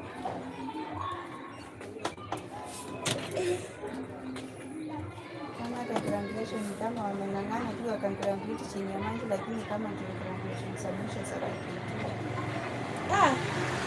Mbona umezikata? Nasema it makes sense.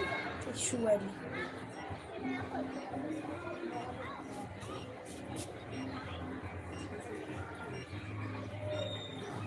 Jana nilikaa hivi tu chini mpaka nikagoogle kwa lapi. When I kept seeing results coming out. Una dada inasema kisha. Ha? Dada. Kitaka mbele. Naongeanga na wamama mimi hapa.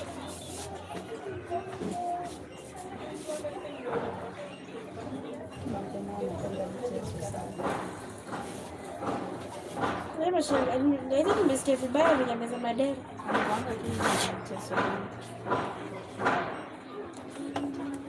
Nilikata makucha zangu za miguu.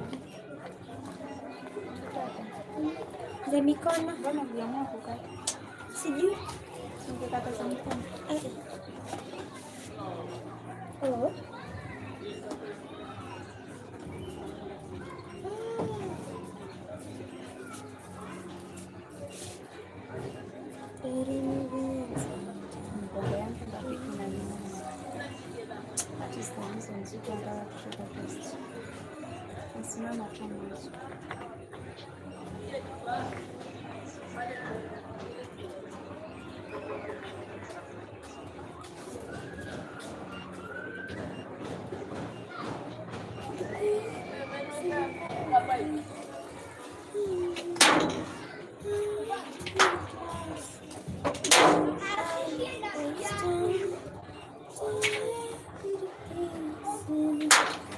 Low battery level.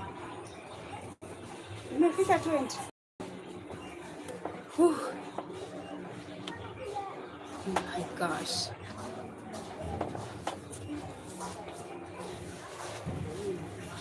Usituwekee simu mizimu.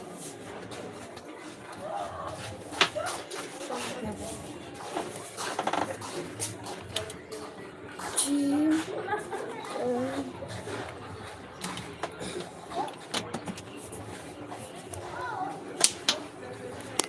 13:15.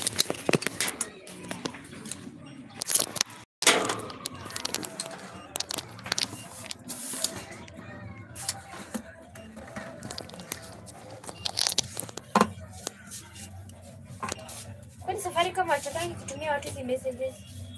Anatoka na nini? Ama zinakuanga automated? Zinakuanga automatic tu. Kwa nafikiri mtu kaa chini andike. Sina. Anje sasa. Mchicha hiyo miguu sijaribu kukanyanga hiyo. Hiyo miguu sijaribu kukanyanga hiyo display. Sawa. Don't make any mistake.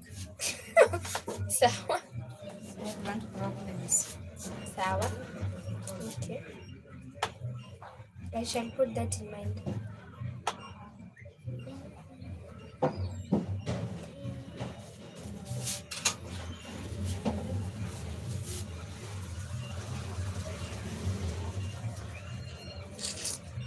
Shots.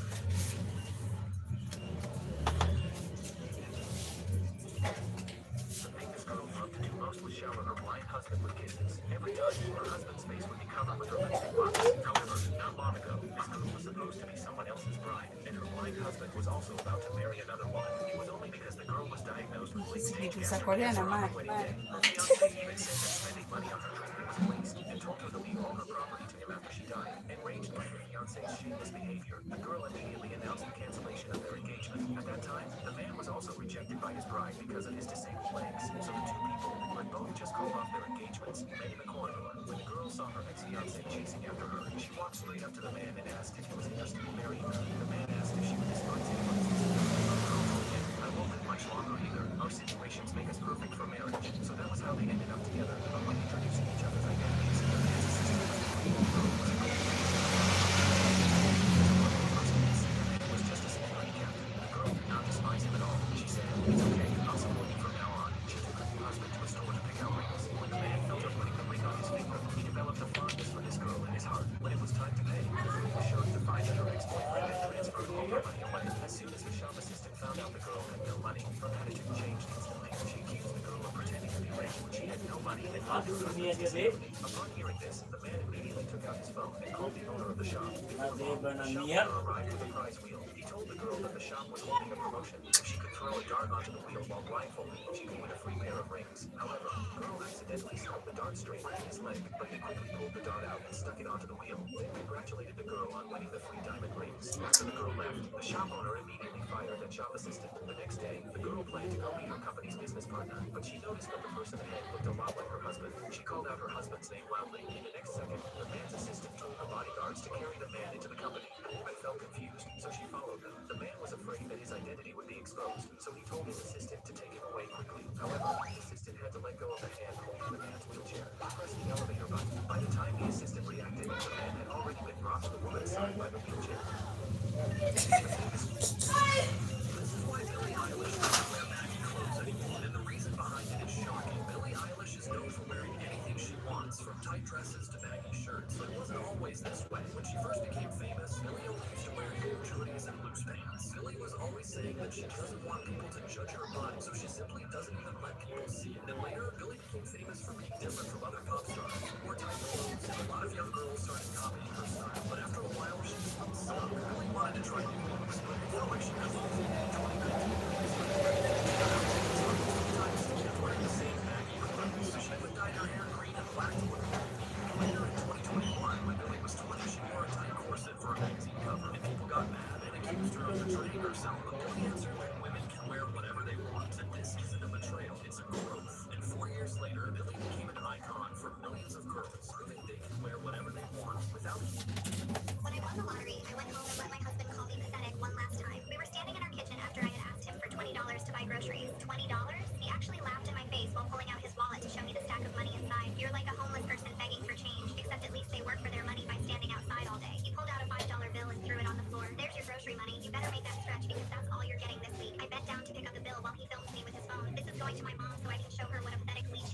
said, maybe if you crawl for it like the dog you are, I'll give you another 5. I stayed on my knees, looking up at him, holding his phone and his wallet full of money. Come on, just one little mark and you can feed yourself this week, he said, dangling another bill above my head. The thing about financial abuse is that it doesn't start all at once. 7 years ago when we got married, we shared everything equally, and both our names were on every account. 3 years into our marriage, he got laid off from his tech job and couldn't find work for 3 entire years. I paid our rent, his car payment, his insurance, everything while he played video games all day and told me he was networking online. I never said a word because I loved him, and that's what you do for someone you love. When he finally got a new job that paid triple what he used to make, he convinced me we didn't need to. That was a scam, nigga. Working so hard supporting us, he said sweetly, let me take care of you now. Within 2 months of me quitting, he removed my name from the bank accounts, which he claimed was for tax purposes. He started giving me an allowance and made me submit receipts for every purchase I made. He started calling me a gold digger if I bought anything for myself, even necessities. But that morning I had found $2 hidden in my coat pocket and bought a scratch-off ticket at the gas station just to feel like I had some control over something. When I scratched off that ticket in my car and saw I won $5 million, I sat there for an hour just staring at it and planning my next move. Get up off the floor, you're embarrassing yourself, he said, taking the $5 Mario bill towards jana me. Actually, amepika saa tano, leo amepika saa 8.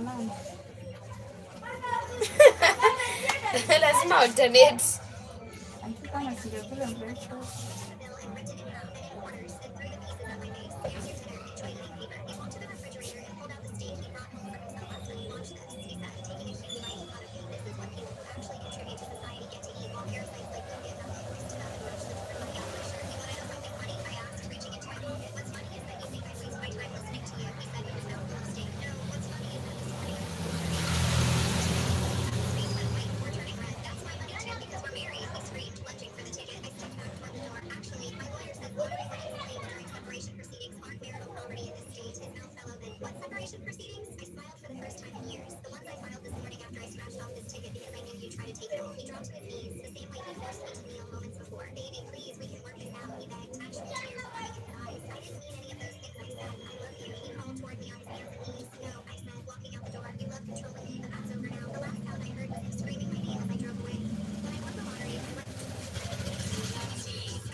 Billie Eilish and what she thinks of Bad Guy.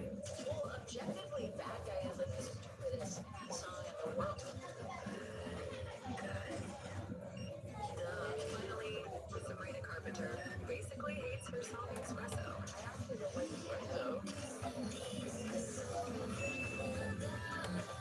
These are singers who absolutely. These girls were in the middle of an earthquake, which brings up the topic of what people should do in this dangerous situation. What this girl does is incredible.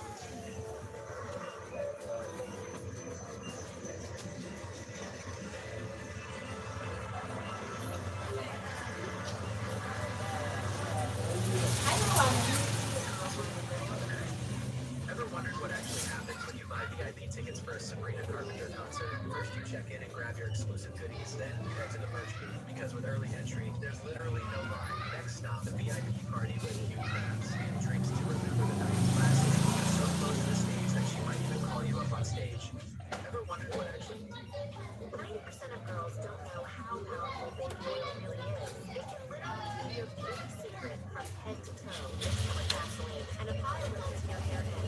You'll stay soft and shiny. Blend it with coconut oil and use it on dry skin. You'll stay moisturized all day long. Ever feel like you're nuts?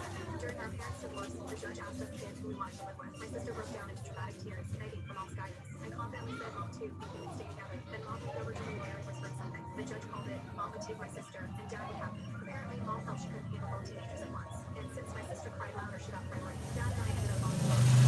Honestly, we're fine.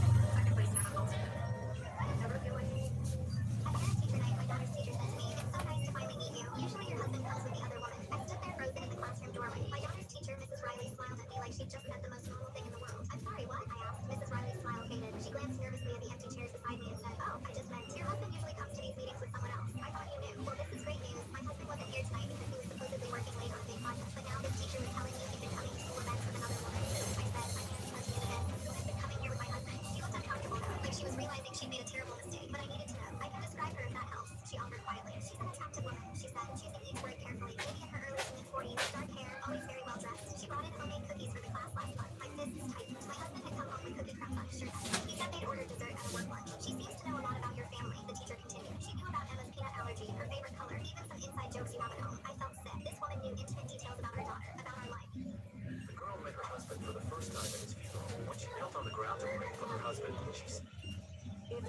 geography. You can probably guess where Sabrina Carpenter is performing just by looking at her Juno pose of the night. Like in New York, Sabrina Carpenter recreated the Statue of Liberty in Juno pose of the night. In London, recreated the London Bridge. In Paris, she recreated the Eiffel Tower with the help of her dance. These are singers' best outfit changes on stage, starting off with Sabrina Carpenter.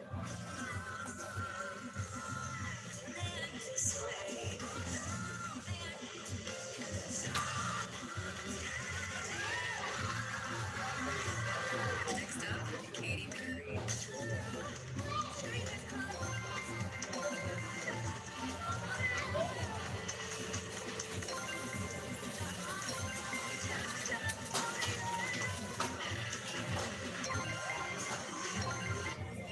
Realizing that she never gets the nails that she wants, this girl came close to the craziest realization. I wanted to see but when he started shaping, I already knew when he did this right here, I knew he was serious about that shape, okay? And we all just appreciate how my stack is coming together, right? I always inspect my nails like every step of the way to make sure that I like the shape and how they're looking. When he did this, and I kind of never since it was black, I'm like, wait, I want to go. But then he was like, okay, we're going to do a little montage. I'm like, okay, that's what I want to emulate. That's what I want to see.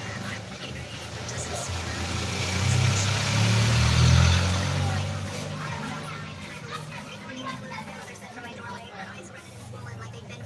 I was 13 now, but she'd been doing this since I was 9 when my baby brother Levi died. Every morning she'd stand there shaking and demand I repeat the story she created. I was jealous and I gave him something bad. I'd recite, "You took him from us because you're evil and selfish and I'll never forgive you," she'd say, and start sobbing uncontrollably. She made me write apology letters to him every week and read them at his grave while she wailed and told other families to keep their children away from me. Even your father couldn't stand what you did, she'd cry whenever I asked about Dad. She told my teachers I was dangerous and needed constant watching because I killed once and might do it again. My cousins weren't allowed near me and nobody would sit next to me at Thanksgiving. My therapist said blocked memories meant something was wrong with the story, so when Mom went to work, I searched the house for answers. I toured through the house until I found a sealed envelope in the back of the filing cabinet that said confidential across the front. My hands shook as I peeled back the tape and pulled out Levi's autopsy report. It said Levi died from a severe allergic reaction to peanuts that made his throat close up. I started reading the investigator's notes and suddenly I couldn't breathe. Mother gave the child a peanut butter sandwich at 12:08 p.m. No prior knowledge of peanut allergy. Father informed daughter at school. Tragic accident. There were hospital records showing my mom's special breakdown when they told her Levi died from the sandwich she gave him. The doctor wrote, "Mother cannot accept reality and has created a false story to cope with unbearable guilt." I found Dad's old custody papers where the judge wrote, "Child testified that she killed her brother." The mother's story was confirmed by the child. Full custody awarded to mother. My heart dropped, realizing Mom was pushing me to lie to the judge. I didn't know what to do,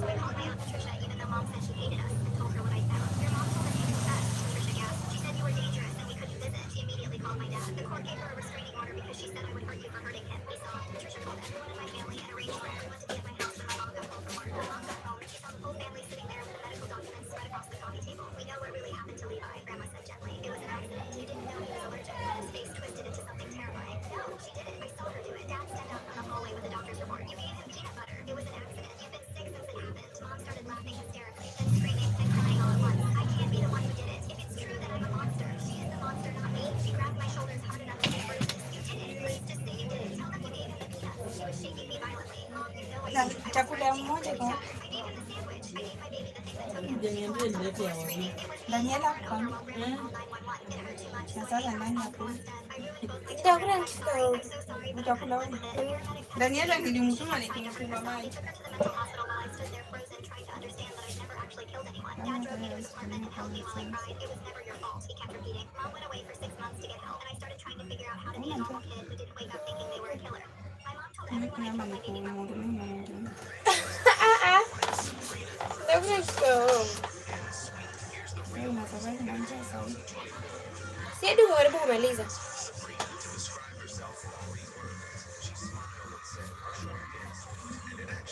Hadi na saa zingine ukifanya kuchanganyikiwa. Sasa mimi nani nakuja?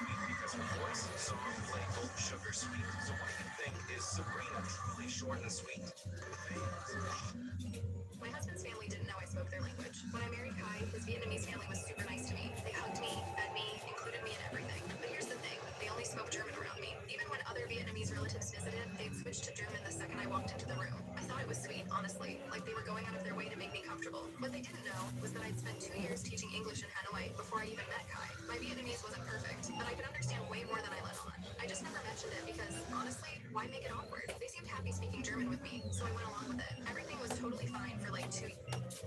Have you ever accidentally became mayor and everyone liked your ideas? So my town was hosting student government week where kids shadow real officials. My friends signed up to follow the mayor. I signed up because the flyer said free pizza at City Hall. Next morning, I show up late with a slice in my hand and someone hands me a badge that says acting mayor. I think it's a joke. So I say, cool. My first act, more snack machines in schools. Everyone laughs. And then the city clerk writes it down. 5 minutes later, a news reporter walks in. The real mayor's running late. So the assistant goes, just give them a short statement. So I step up and say, we're focusing on what really matters. Working Wi-Fi in the library and benches with shade. They all know Kilalia hukurekisha simu kwa kuongoza nasema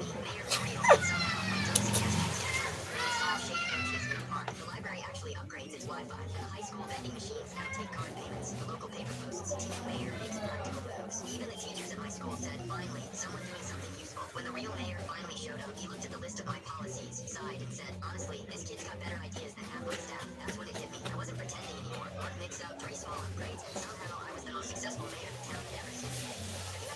Finally, my 5 hours is done.